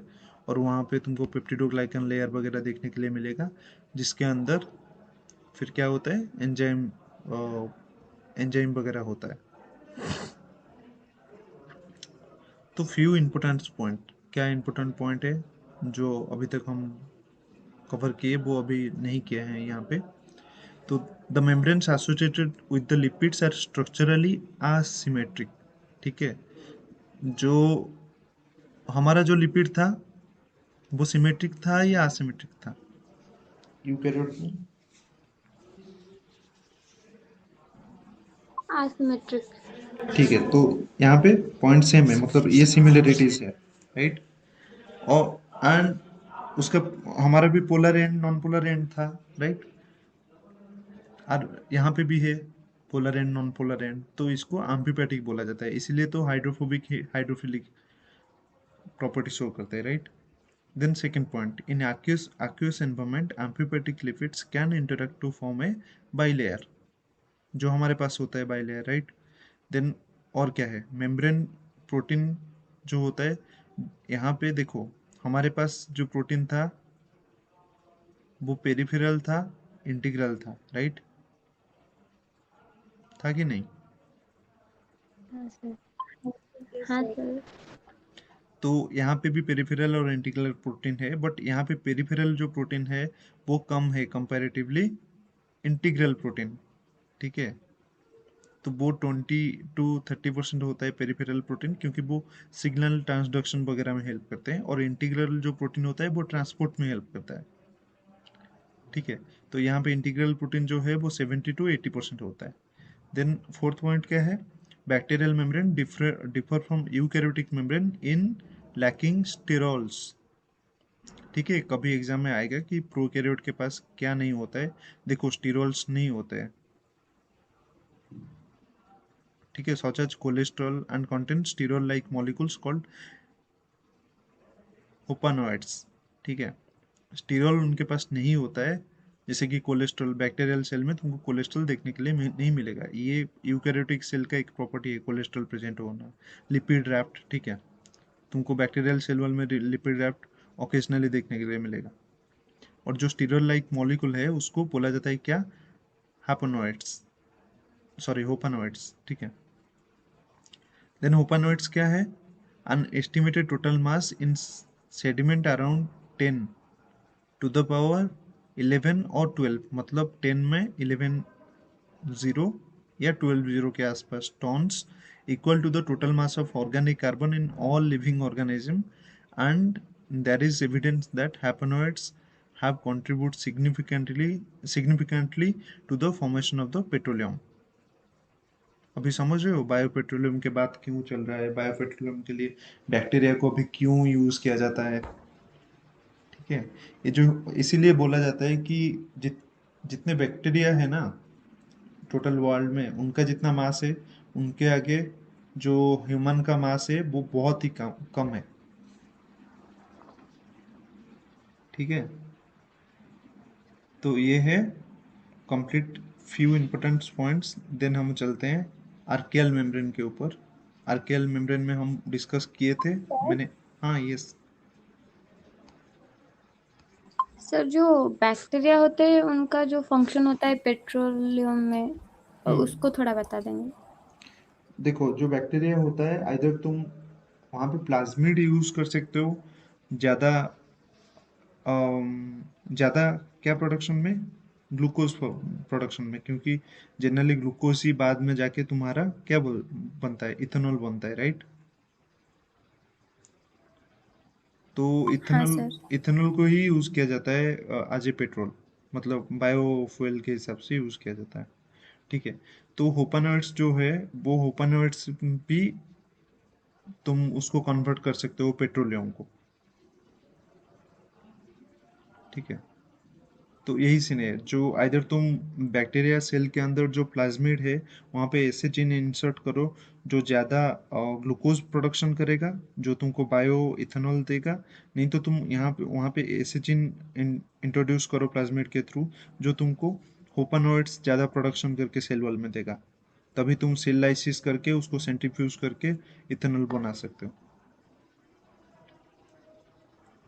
या पेट्रोलियम बना सकते हो। ठीक है, सर हाँ हाँ सर। सुनो। सर ये सब पेट्रोलियम मतलब जो फॉर्मेशन के लिए होता है। नहीं नहीं, अभी यू मतलब देखो, ये मतलब तुम्हारे लिए जब तुम बिजनेस करते हो या कोई भी चीज करते हो अच्छे से, वहां पे कुछ चीज मायने रखता है कि तुम्हारा जो प्रोडक्शन कॉस्ट, मतलब तुम उसके ऊपर कितना पैसा इन्वेस्ट कर रहे हो प्रोडक्शन के लिए, उसका प्राइस कितना होगा, जब वो मार्केट में जाएगा उसका प्राइस कितना होगा। ठीक है, वो सब मायने रखता है, उसको ध्यान में रख के किया जाता है कि तुम्हारा जब तुम कोई भी मतलब तुम घर पे खाना बना रहे हो, मान के चलो तुम घर पे गुपचुप बना रहे हो, गोलगप्पे, ठीक है, तो गोलगप्पे में तुम्हारा घर में खर्चा हो रहा है 100 रुपीज़ और उसको खा रहे हैं 5 लोग। ठीक है, वही 100 रुपीज़ देके तुम बाहर जाकर कहीं पे खाओगे खाना, ठीक है, तभी क्या होगा, तुमको ज़्यादा मिलेगा गुपचुप, मतलब 7 लोग खा सकते हो, मतलब तुम कहाँ क्या करोगे, घर पे खाओगे या बाहर जाओगे? बाहर जाएंगे। डेफिनेटली वही बात है, जब तक लोगों के पास पेट्रोल का ऑप्शन है, वो तभी तक बायो ऑब्वियसली बायोफ्यूल का प्राइस कम है कंपैरेटिवली पेट्रोल, क्योंकि बायोफ्यूल का प्राइस अभी शायद 57 के आसपास होता है। ठीक है, बट जो बायोफ्यूल अभी प्रोडक्शन करके मार्केट में बेचा जाता है वो कहाँ से प्रोडक्शन होता है, स्ट्रॉ, मतलब राइस स्ट्रॉ हो गया, और बहुत सारे स्ट्रॉ है, और उतना बहुत ज़्यादा एफिशिएंट नहीं है पेट्रोल के हिसाब से। ठीक है, इधर हमको वेट करना पड़ेगा जब तक पेट्रोल ख़त्म हो जाए, तभी हम ये सब चीज़ मतलब इसका ऊपर उतना रिसर्च होना चाहिए कि जब पेट्रोल ख़त्म हो जाए तभी से तुम ये सब चीज़ को यूज़ कर सको। ठीक है, इसीलिए इसके ऊपर उतना ज़्यादा रिसर्च किया है, इसीलिए इसी यस इसको सर। अभी इम्प्लीमेंट नहीं किया गया है। जब तुमको कोई चीज़ कम प्रॉफिट में मिलता है, मतलब मान के चलो हाँ ये भी हो गया, हफनॉइड वाला पेट्रोलियम फॉर्मेशन हो गया, बट इसका प्राइस पर लीटर रह रहा है 200 रुपये। ठीक है, और कोई जो नॉर्मल पेट्रोलियम है वो उसका प्राइस 100 रुपये रह रहा है, तो लोगों को वो घंटा फर्क पड़ेगा कि वो उनको बायो वाला प्रोडक्शन वाला चाहिए। ठीक है, वही बात है ना, कुछ लोग हैं जिनको फर्क पड़ेगा, बट तुम जब कुछ कर रहे हो वो तो सबके लिए कर रहे हो ना, तो उसका एक राइट टाइम तुमको वेट करना पड़ेगा। और जो रिसर्च होता है देखो, सबके लिए एक राइट टाइम होता है, तुमको टाइम, सही टाइम चाहिए, सही एजुकेशन टाइम, मतलब उस टाइम सही एजुकेशन भी चाहिए जहाँ पे तुम कुछ नया करने का कोशिश कर रहे हो। निकोला टेस्ला के बारे में पता है तुमको? आउट ऑफ द कॉन्टेक्स्ट है फिर भी बात कर लेना चाहिए। निकोला टेस्ला पता है? हाँ सर। निकोला टेस्ला जो है, तब वो जो रिसर्च किए हुए थे, लोग अभी उसको समझ रहे हैं, मतलब कितने साल बाद, 100 साल बाद उसको समझ रहे हैं कि हाँ ये सब रिसर्च सही था, ये हो सकता है। तो निकोला टेस्ला के साथ क्या गलत था? बस उनका रिसर्च तो सही था, वो गलत टाइम पे था। मानते हो कि नहीं? Yes sir.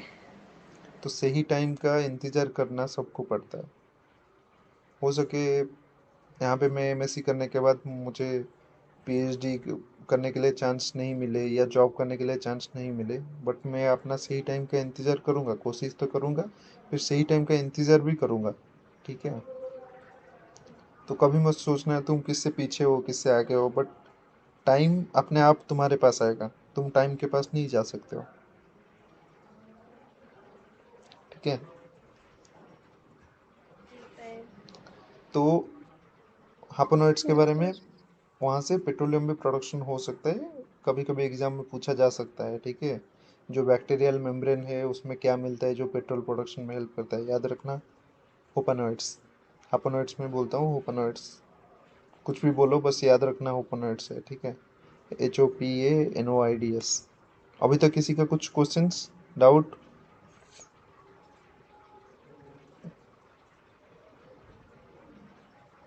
कोई नहीं है शायद, ठीक है। जो आर्कियल मेम्ब्रेन है वहाँ पे ईस्टर लिंकेज होता है, किसके बीच में, कहाँ पे होता है ईस्टर लिंकेज? ग्लिसरॉल में, ठीक है।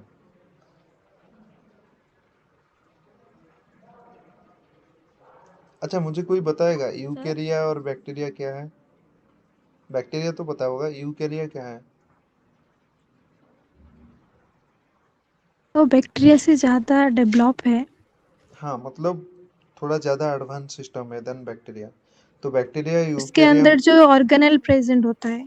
एग्जैक्टली पॉइंट, ऑर्गेनेल प्रेजेंट होता है। अभी हम आगे चलकर देखेंगे ऑर्गेनेल क्या क्या है, कैसे प्रेजेंट है, ठीक है। तो थोड़ा ही स्लाइड है, आगे चलकर 10 स्लाइड है, खत्म हो जाएगा आई थिंक सो आज।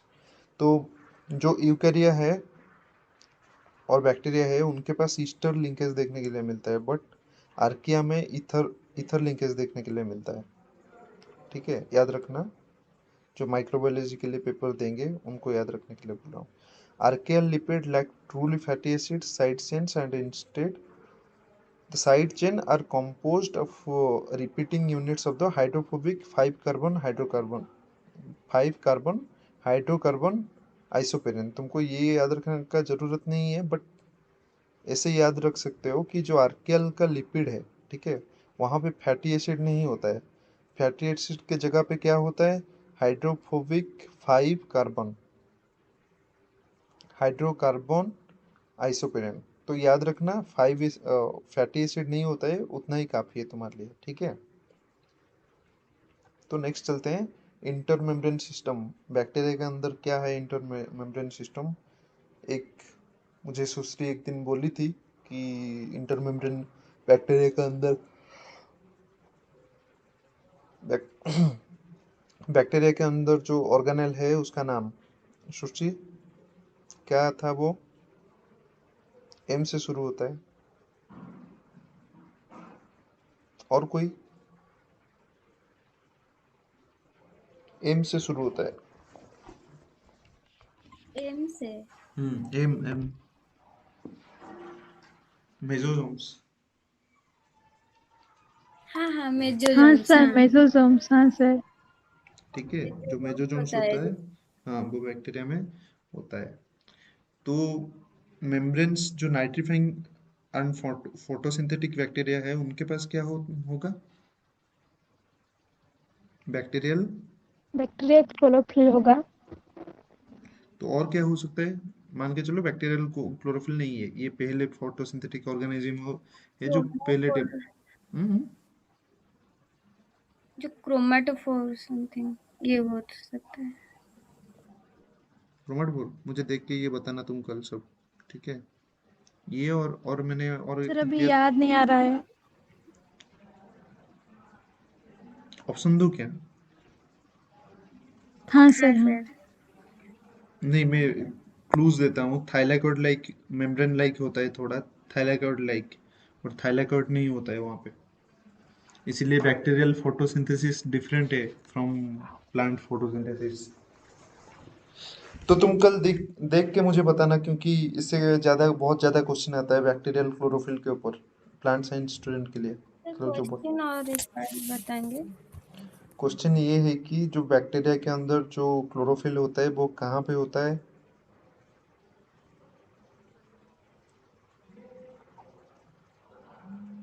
ठीक है। और उसका जो सर जो कैरोटीनॉइड होता है क्या?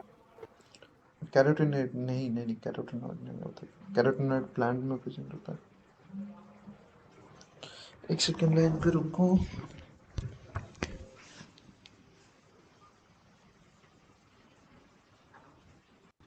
एक सेकेंड भाई, क्लास ले रहा हूँ, ठीक है,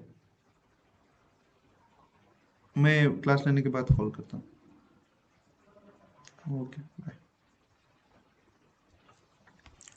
हाँ, तो वो कैरोटिनॉइड्स नहीं होता है, वो थाइलाकोइड लाइक मेम्ब्रेन होता है जहाँ पे बैक्टीरियल फोटोसिंथेसिस होता है, ठीक है।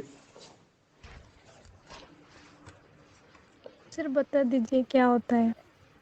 अरे तुम देखो, सर्च करो कुछ इंटरेस्टिंग, तुम सब कुछ ठीक है, मैं बताऊंगा नेक्स्ट क्लास में, बता दूंगा तुमको, बट उससे पहले तुम्हारे तरफ से कुछ इंटरेस्ट दिखा के कुछ सर्च करके देखो कि वो होता क्या है, कहाँ पे होता है, ठीक है।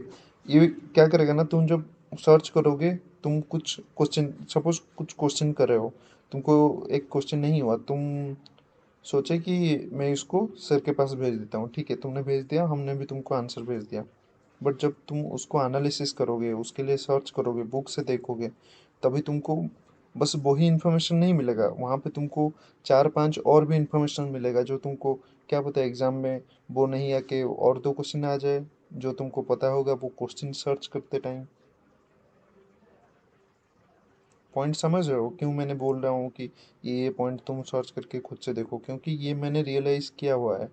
तुम क्लास में कितना अच्छे से भी पढ़ाई कर लो, मतलब, बट जब तक तुम अपने पेड़ से शुरू, मतलब चलना नहीं शुरू करोगे, तुमको लिटरली पता नहीं चलेगा कि हाँ मुझे इतना दूर जाना है, ठीक है। जब तुम कोई गाड़ी में बैठ के जाते हो तो हाँ आराम से चले जाते हो, जब पेट्रोल रास्ते में ख़त्म हो गया, ठीक है, चल के जाओगे वहाँ से पता चलेगा। तो वो एक्सपीरियंस थोड़ा होना चाहिए कि कैसे, जब, मतलब इस कॉन्टेक्स्ट में बोल रहा हूँ कि खुद से सर्च करके थोड़ा देखो, तभी तुमको वही पॉइंट नहीं मिलेगा, वहाँ पे 4-5 एक्स्ट्रा पॉइंट भी मिलेगा जो तुमको एग्जाम में हेल्प करेगा। लिटरली मैं ये बोल रहा हूँ कि मैं जितना पॉइंट कवर कर रहा हूँ वहाँ से क्वेश्चन में आएगा, कुछ ऐसा हो सकता है कुछ पॉइंट मैंने मिस कर दिया है, ठीक है, तो वो तुमको शायद वहाँ पे मिल जाए, फिर तुम आके मुझे बताना, फिर मैं उसको तुमको एक्सप्लेन करूँगा, मुझे शायद पता होगा या नहीं होगा वो भी पता नहीं है, ठीक है, क्योंकि मैं 2-3 बुक से देख के प्रिपेयर कर रहा हूँ ना, इसीलिए बोल रहा हूँ। तो इसका इम्पोर्टेंस समझो, क्यों मैं बोल रहा हूँ कि उसके बारे में सर्च करो, 5 मिनट लगेगा मैक्सिमम, हाँ सर। ठीक है। हाँ। तो नेक्स्ट चलते हैं इंटरमेम्ब्रेन सिस्टम। यहाँ पे देख रहे हो ना, ये बैक्टीरियल क्लोरोफिल है, इसीलिए मैंने यहाँ पे पूरा नहीं डाला है कि तुमको इंटरमेम्ब्रेन सिस्टम में पूरा फोटोसिंथेटिक बैक्टीरिया, मतलब जो थालस टाइप का ऑर्गेनाइजेशन होता है, उसके बारे में पूरा बता दूँ, ठीक है। बताओ, नहीं तो कल मेरा क्लास है, कल मेरा क्लास है जागृति मैम लेगी, परसों मैं बता दूंगा, ठीक है। देन इंटरमेम्ब्रेन सिस्टम क्या है? Mesosomes are invaginations of the plasma membrane in the shape of vesicle, tubules और lamellae, ठीक है। वहाँ पे मतलब जो मेसोजोम है वो और प्लाज्मा मेम्ब्रेन से ही फॉर्मेशन होता है, ठीक है। जब डिवीजन होता है मेसोजोम भी 2 टाइप में, 2 पार्ट में डिवीजन होता है, ठीक है, मतलब बैक्टीरियल फिजन, फ्यूजन जो भी बोलो। They are seen in both gram-positive and gram-negative bacteria, although they are generally more prominent in the former. Former means जो पहले बैक्टीरिया है, प्रोटियोबैक्टीरिया, ठीक है, वहाँ पे ज़्यादा पाया जाता है कंपैरेटिवली टू रिसेंट बैक्टीरिया, ठीक है। देन थर्ड पॉइंट क्या है? Mesosomes. Mesosomes often are found next to the septa और cross walls in dividing bacteria and sometimes seem attach to the bacterial chromosome. मैं तुमको बता दूंगा नेक्स्ट वाले स्लाइड में जब एक्सप्लेन करूंगा कि कैसे होता है वहाँ पे। Thus, they must be involve in the cell wall formation में, ठीक है, वो वहाँ पे सेल वॉल फॉर्मेशन में हेल्प करता है। नेक्स्ट स्लाइड में मैंने पिक्चर दिया हुआ है तो वहाँ पे एक्सप्लेन करूँगा ये वाला पॉइंट।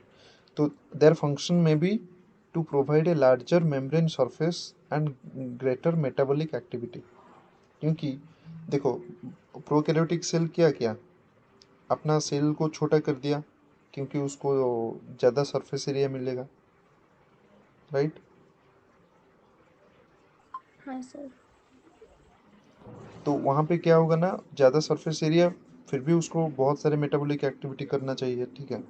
जब करना होगा बहुत ज़्यादा मेटाबॉलिक एक्टिविटी, वो फिर वहाँ पे अपने अंदर शायद ये हो सकता है कि जो मेसोसोम्स वो थ्रेड लाइक मेम्ब्रेन क्रिएट करता है, वहाँ पे वो मेटाबॉलिक एक्टिविटी करता होगा, जिससे कि हमारा माइटोकॉन्ड्रिया में होता है। माइटोकॉन्ड्रिया में देखा है ना, क्या है वो फिंगर लाइक स्ट्रक्चर? क्रिस्टा। हाँ, तो क्रिस्टा लाइक फॉर्मेशन शायद हो सकता है मेसोजोम से ही क्रिस्टा का फॉर्मेशन हुआ होगा। ठीक है, मतलब हो सकता है, ऐसा नहीं है कि हुआ है। मैंने मतलब मैं ऐसे बोल रहा हूँ ये वाला पॉइंट। तो लास्ट पॉइंट क्या है? Plasma membrane holding can become extensive and complex in सियानोबैक्टीरिया। सियानोबैक्टीरिया क्या है? ब्लू ग्रीन algae होते हैं, ब्लू ग्रीन उसके अंडर जाते हैं। हाँ, और पर्पल बैक्टीरिया क्या है?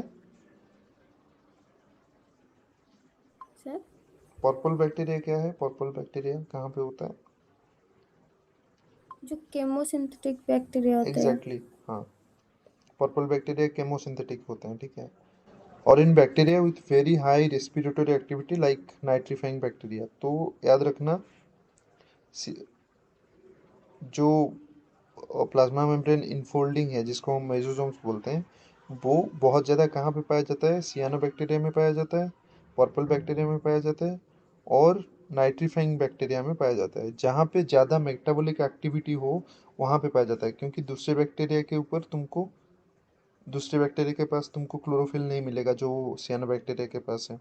वो कॉम्प्लेक्स नहीं मिलेगा जो पर्पल बैक्टीरिया के पास है, और केमोसिंथेसिस में हेल्प करता है। ठीक है, और नाइट्रीफाइंग बैक्टीरिया के पास जो नाइट्रिफिकेशन के लिए जो सिस्टम है, वो अदर बैक्टीरिया के पास नहीं है। इसका मतलब क्या है? यहाँ पे ज़्यादा मेटाबॉलिक एक्टिविटीज़ होता है। ठीक है, वही मेटाबॉलिक एक्टिविटी ज़्यादा होने की वजह से यहाँ पे तुमको इनफोल्डिंग देखने के लिए मिलेगा, जिसको हम मेसोजोम्स बोलते हैं। ठीक है, तो हो सकता है ये मेसोजोम्स हमको, मतलब बैक्टीरिया को, मेटाबॉलिक एक्टिविटी में हेल्प करते होंगे। ठीक है, तो नेक्स्ट चलते हैं। यहाँ पे देखो, ये मेसोजोम से, और क्रोमोजोम कहाँ पे लगा हुआ है? मेसोजोम में। तो हमको क्या पता है पहले से? सर्कुलर डीएनए रेप्लिकेशन में जो प्रोमोटर रीजन होता है, या ओरिजिन ORI जो होता है, ओरिजिन ऑफ रेप्लिकेशन, वो जनरली कहाँ पे बाइंड होके रहता है? कहाँ पे? सेल वॉल में प्लाज्मा मेम्ब्रेन को बाइंड होके रहता है, राइट? तो प्लाज्मा मेम्ब्रेन को जब बाइंड होके रहता है क्या, सर्कुलर डीएनए, तभी वहाँ पे रेप्लिकेशन होता है। रेप्लिकेशन होगा तो एक स्लाइड करके बता देता हूँ उनको।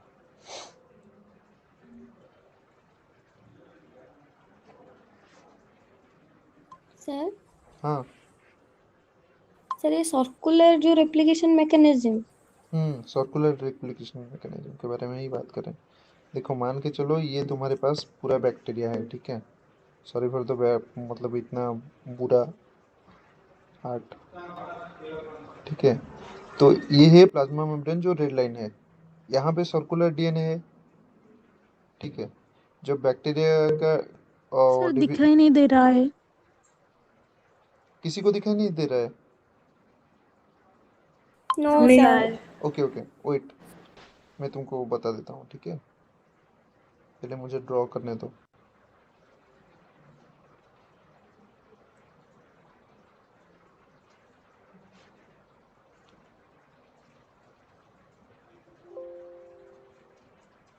सबको दिख रहा है ये वाला स्लाइड, राइट?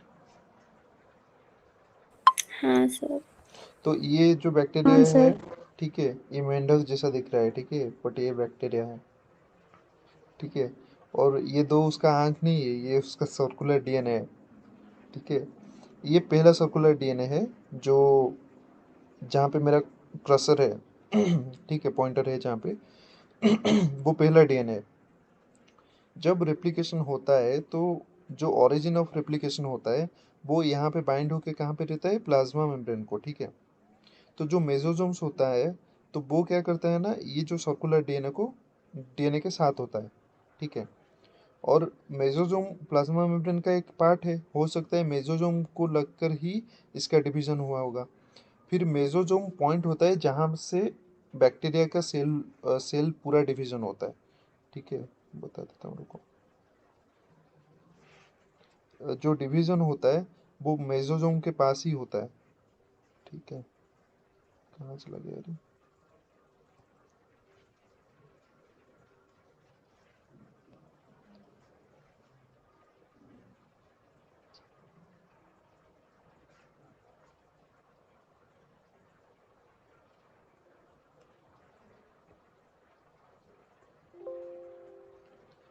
देखो यहाँ पे जो दिख रहे हो, जो येलो कलर का सब्सटेंस है, जो थ्रेड है, वो है मेसोसोम, ठीक है। और जो ओरिजिन ऑफ रेप्लिकेशन है वो प्लाज्मा मेम्ब्रेन के पास है। तो क्या होता है ना, रेप्लिकेशन यहाँ पे शायद होता है, ठीक है, यहाँ पे होता है, मतलब साइंटिस्ट ऐसे बोल रहे हैं कि यहाँ पे रेप्लिकेशन होता है। और जो मेसोसोम है, वो मेसोसोम दो बैक्टीरियल क्रोमोसोम, क्रोमोसोम मतलब दो सर्कुलर डीएनए को, जो बैक्टीरियल डीएनए है उसको अटैच कर कर रखता है, ठीक है। फिर मेसोसोम को पता चलता है कि यहाँ से डिवीजन करना होता है, जो ब्लैक कलर लाइन है, ठीक है। यहाँ से डिवीजन जब हो जाता है, तभी दो जो डिफरेंट डीएनए है वो दोनों दो बैक्टीरियल सेल में चले जाते हैं, जो लेफ्ट में है राइट में है, ब्लैक कलर से डिवाइड हुआ है। समझ में आया मैकेनिज्म? सर और एक सर बार और बता एक बार। देंगे? ठीक है, देखो, बैक्टीरिया के पास जो डीएनए होता है वो कैसे डीएनए होता है, सर्कुलर, राइट। हाँ सर। यस हाँ सर। सर। तो सर्कुलर डीएनए का ओरिजिन ऑफ रेप्लिकेशन कहाँ पे होता है? सेल वॉल में। नहीं, डीएनए में होता है, वो सेल वॉल को जाके अटैच होता है, ठीक है। तो वो सेल वॉल को जाके अटैच हो गया, यहाँ पे देखो अटैच यहाँ पे हो गया, ठीक है, मतलब पहला वाला डीएनए, ये पहला वाला, फिर रेप्लिकेशन खत्म हुआ तो ये सेकंड वाला डीएनए फॉर्मेशन हुआ यहाँ पे, ठीक है। तो मेसोसोम क्या करता है, वो दो डीएनए को साथ में रखता है। तो जब सेल वॉल फॉर्मेशन होगा, जब सेल वॉल फॉर्मेशन होता है, ठीक है, तभी वहाँ पे पता चलता है कि बैक्टीरिया को, हाँ, दो डीएनए, जो दो डिफरेंट डीएनए है वो दोनों तरफ गए हुए हैं, मतलब ये डीएनए इस तरफ सेल में रुका, ये डीएनए इस तरफ सेल में रुका, ठीक है। तो मेसोसोम्स वहाँ पे इंश्योर करता है कि जो दो डीएनए है वो डिफरेंट दो सेल में गए हुए हैं, जैसे कि यहाँ पे देखो तुम, दिख रहा है ना सबको, यहाँ पे जो रेप्लिकेशन हो रहा है, रेप्लिकेशन ऑफ द क्रोमोसोम, जब रेप्लिकेशन यहाँ पे हो गया, तभी क्या हुआ ना, दो डिफरेंट जगह पे, फिर यहाँ पे क्लीवेज शुरू हो, मतलब सेल वॉल फॉर्मेशन शुरू हो गया। तो मेसोसोम का काम यही है, मतलब सेल वॉल को फॉर्मेशन करना, इंश्योर करना कि जो दो डीएनए है वो दोनों डिफरेंट बैक्टीरिया का जो डॉटर सेल है वहाँ पे गया हुआ है। क्लियर? या और एक बार? सर मतलब ये सब रेप्लिकेशन के बाद होता है? नहीं, मेसोसोम्स पहले से होता है, ठीक है, बट रेप्लिकेशन के बाद जब वॉल, बैक्टीरियल वॉल फॉर्मेशन होता है, जब डिवीजन, एक्चुअल डिवीजन होता है बैक्टीरिया में, फिर वो दोनों दो डिफरेंट सेल में, दो डिफरेंट बैक्टीरियल सेल में डिवाइड होता है, तभी मेसोसोम्स जो है वो इंश्योर करता है कि ये भी, मतलब जो दो डिफरेंट डीएनए है वो दो तरफ गए हुए हैं, ठीक है। वो हो सकता है उसी टाइम मेसोसोम ही खुद डिवाइड हुआ होगा, मतलब डिवाइड होके इंश्योर किया होगा, मतलब इस तरफ, जैसे कि हमारा यहाँ पे है, मेसोसोम यहाँ पे है, मेसोसोम यहाँ पे है, मतलब बैक्टीरियल क्रोमोसोम के साथ में मेसोसोम डिवाइड हुआ, तभी बैक्टीरियल वॉल फॉर्मेशन हुआ यहाँ पे थर्ड पॉइंट में, फिर वॉल फॉर्मेशन होने के बाद दो बैक्टीरियल सेल बन गए, यहाँ पे एक, फिर यहाँ पे एक। समझ में आया कि नहीं? सर जो बैक्टीरियल क्रोमोसोमल होता है, पूछो क्या हो गया? Hello sir. हाँ, बैक्टीरियल क्रोमोसोम होता है।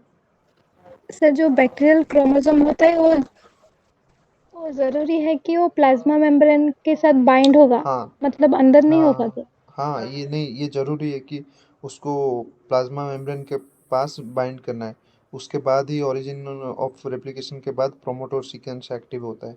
वो जब तक प्लाज्मा मेम्ब्रेन में के पास नहीं जाएगा तब तक रेप्लिकेशन नहीं होता है।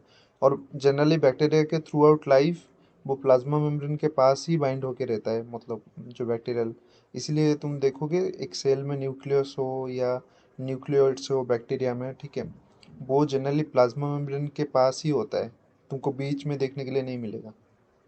सर जो ठीक है, मेसोसोम होता है वो एक ही बैक्टीरिया में एक ही होता है ना, बहुत सारे होता है? ये तो देखना पड़ेगा, बट जितना दूर मुझे पता है एक ही होता है मेसोसोम्स। और वो मतलब वो सिर्फ मतलब बीच में ही होता है, साइड में नहीं होता है?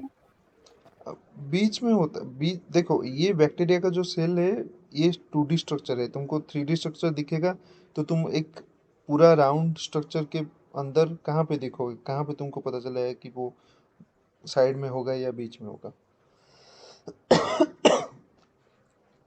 सर ये तो इनर फोल्डिंग मेम्ब्रेन है ना, तो obviously it attach to the site.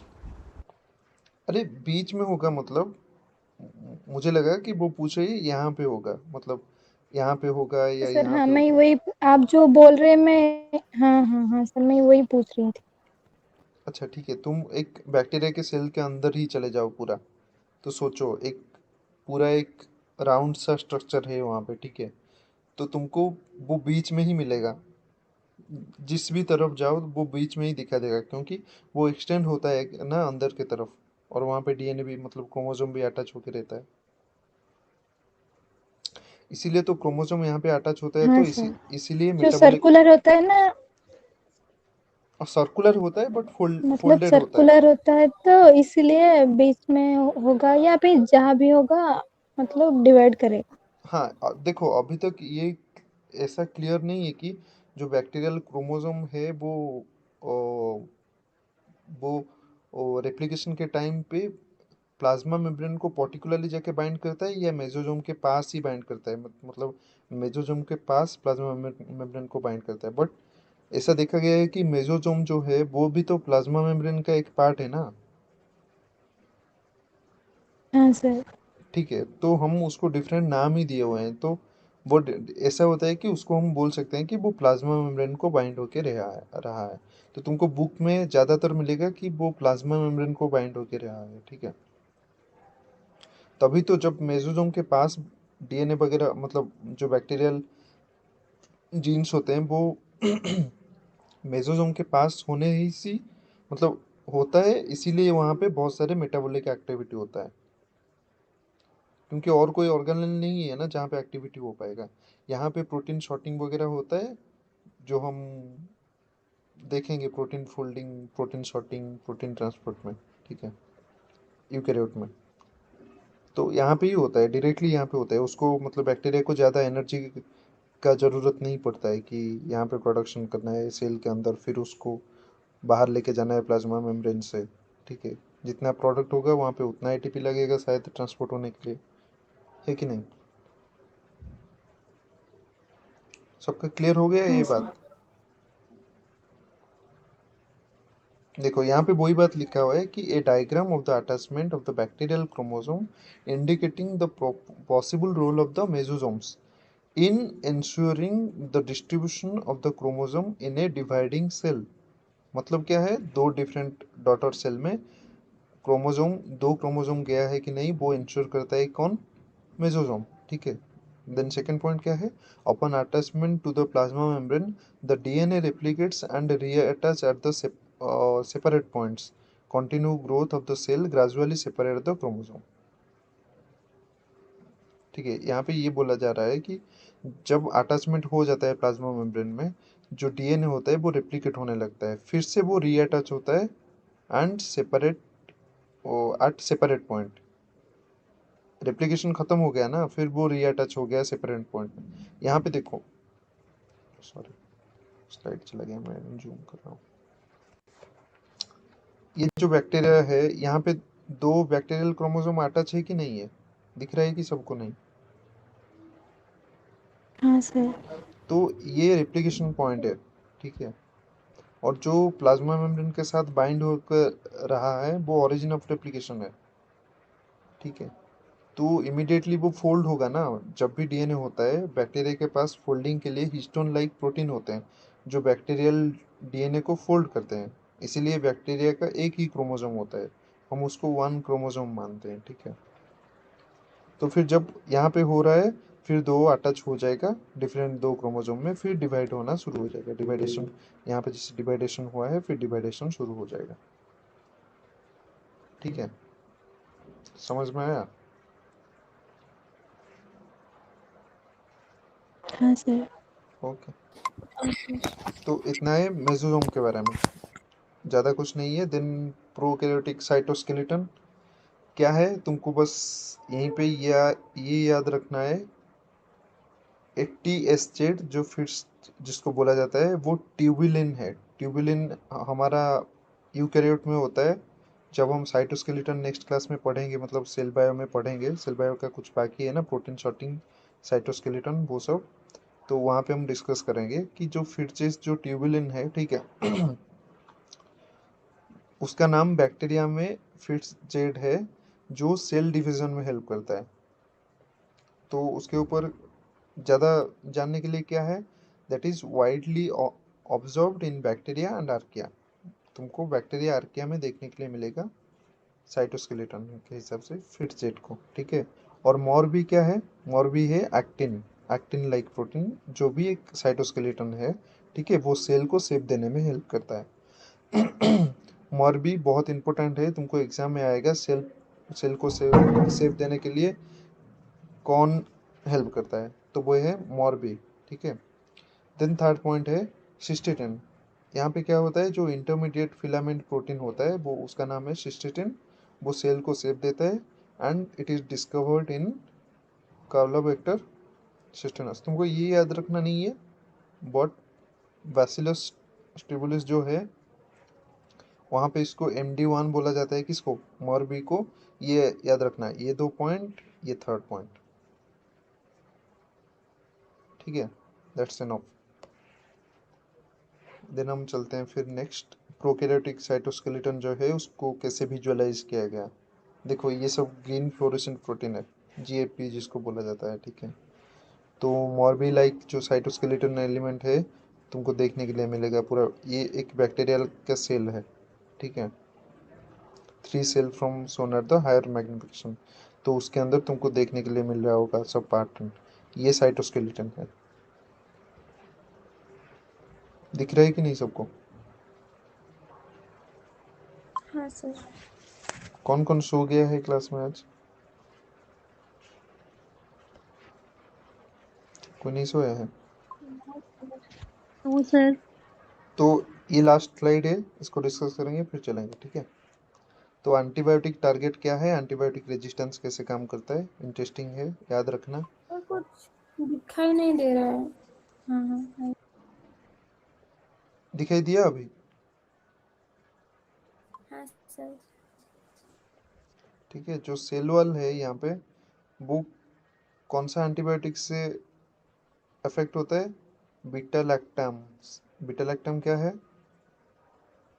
पता है किसी को? बीटा लैक्टम पता चला अभी क्या है? पेनिसिलिन। इसीलिए मैंने ये स्लाइड पूरा देख के रखा हुआ है, क्योंकि टेट्रासाइक्लिन है, पेनिसिलिन है, दोनों, ठीक है, और सल्फोनामाइड्स है।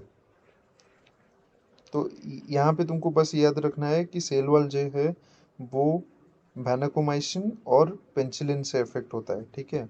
सेकेंड पॉइंट क्या है, DNA RNA सिंथेसिस किससे अफेक्ट होता है, वो फ्लोरोक्विनोलोन से होता है, और रिफामाइसिन, ये दोनों किसको अफेक्ट करते हैं, बैक्टीरिया का DNA RNA सिंथेसिस, ठीक है। इसीलिए ये दो, मतलब सेल वॉल को अफेक्ट करता है penicillin, vancomycin, then DNA RNA synthesis को कौन इनहिबिट करता है, रिफामाइसिन एंड फ्लोरोक्विनोलोन्स।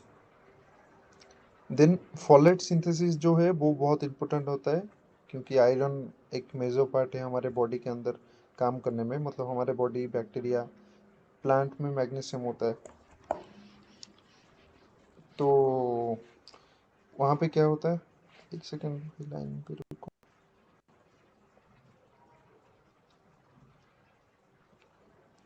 हाँ जागृति, सॉरी बॉय पे, गुड मिनट। सर। हाँ सुश्री। क्वेश्चन पूछा आपने सर? नहीं क्वेश्चन नहीं पूछा, मैं थोड़ा वेट करने के लिए बोला। सो गई थी क्या? नहीं नहीं।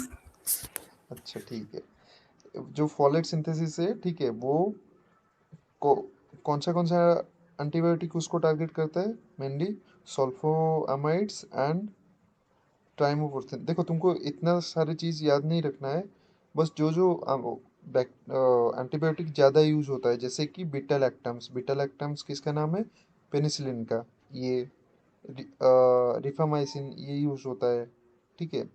सल्फोनामाइड्स ये यूज होता है, देन डापोटामाइसिन ये यूज होता है, टेट्रासाइक्लिन यूज होता है जो प्रोटीन सिंथेसिस को इनहिबिट करता है। प्रोटीन सिंथेसिस मतलब किसको? ट्रांसक्रिप्शन। प्रोटीन सिंथेसिस कौन करवाता है? राइबोसोम। वो राइबोसोम को अफेक्ट करता है, कौन? टेट्रासाइक्लिन, ठीक है। ये इतना ही याद रखना। तो फिर एंटीबायोटिक रेजिस्टेंस कैसे होता है? देखो, वो इनएक्टिव कर देते हैं वो एंजाइम्स जब उनको पता चलता है कि ये सब एंटीबायोटिक्स प्रेजेंट है। बैक्टीरियल सेल इनएक्टिव कर देता है, तभी उन वो हो जाता है, क्या हो जाता है? एंटीबायोटिक रेजिस्टेंस हो जाता है। देन एफो एफो एफो एफ्लॉक्स। एफ्लॉक्स मतलब जब एंटीबायोटिक सेल के अंदर जाता है, बैक्टीरिया को पता चल जाता है कि हाँ एंटीबायोटिक आ गया, वो सेल के बाहर उसको एफ्लॉक्स कर देता है, भेज देता है बाहर सेल के अंदर, बाहर, तभी वो एंटीबायोटिक रेजिस्टेंस होता है। और क्या होता है? इम्यूनिट एंड बाईपास। बाईपास मतलब उसको कन्वर्ट कर देता है और कोई मेटाबोलाइट में, तो उसी हिसाब से उसको रेजिस्टेंस मिल जाता है। Then target modification. Target modification मतलब सपोज मान के चलो, जो यहाँ पे एक है टेट्रासाइक्लिन जो आके राइबोसोम को अफेक्ट कर रहा है, ठीक है। तो वो क्या करेगा ना, राइबोसोम को ही मॉडिफाई कर देगा। राइबोसोम क्या है? एक सीक्वेंस ही है ना, सीक्वेंस है कि नहीं? हाँ सर। तो सीक्वेंस को ही मॉडिफाई कर देगा, तो वहीं पे उसका काम खत्म। किसका काम? एंटीबायोटिक का। तो इससे एंटीबायोटिक रेजिस्टेंस होता है, जैसे कि एफ्लक्स अगर वो बाहर भेज देता है, नहीं तो इम्यूनिट बाईपास मतलब कन्वर्ट कर देता है मेटाबोलाइट को। देन इनएक्टिव एंजाइम्स, एंजाइम को इनएक्टिव कर देता है, नहीं तो टारगेट मॉडिफिकेशन कर देता है, ठीक है। यहाँ पे उसका थोड़ा डिटेल से मतलब क्या क्या है, टेट्रासाइक्लिन कैसे काम करता है, देख लेना खुद के लिए। देन यहाँ पे है एंटीबायोटिक इंट्रोड्यूस कब इंट्रोड्यूस हुआ था, अभी तक क्या क्या रिसर्च हुआ है, कौन सा ईयर में। तो तुमको यहाँ पे पूरा एंटीबायोटिक का लिस्ट मिल जाएगा। जिसी को रिसर्च करना है, मतलब देखना है कौन सा एंटीबायोटिक के ऊपर काम होता है, कैसे काम होता है, you can search it and get it, okay. Sir इसको याद रखना पड़ेगा। नहीं, इसको याद रखने का जरूरत नहीं, बस तुम्हारे एक्सपीरियंस के लिए बोल रहा हूँ, क्योंकि पेनिसिलिन और टेट्रासाइक्लिन सबसे पहले डिस्कवर हुआ था। देन एरिथ्रोमाइसिन हुआ था। एरिथ्रोमाइसिन को हम आज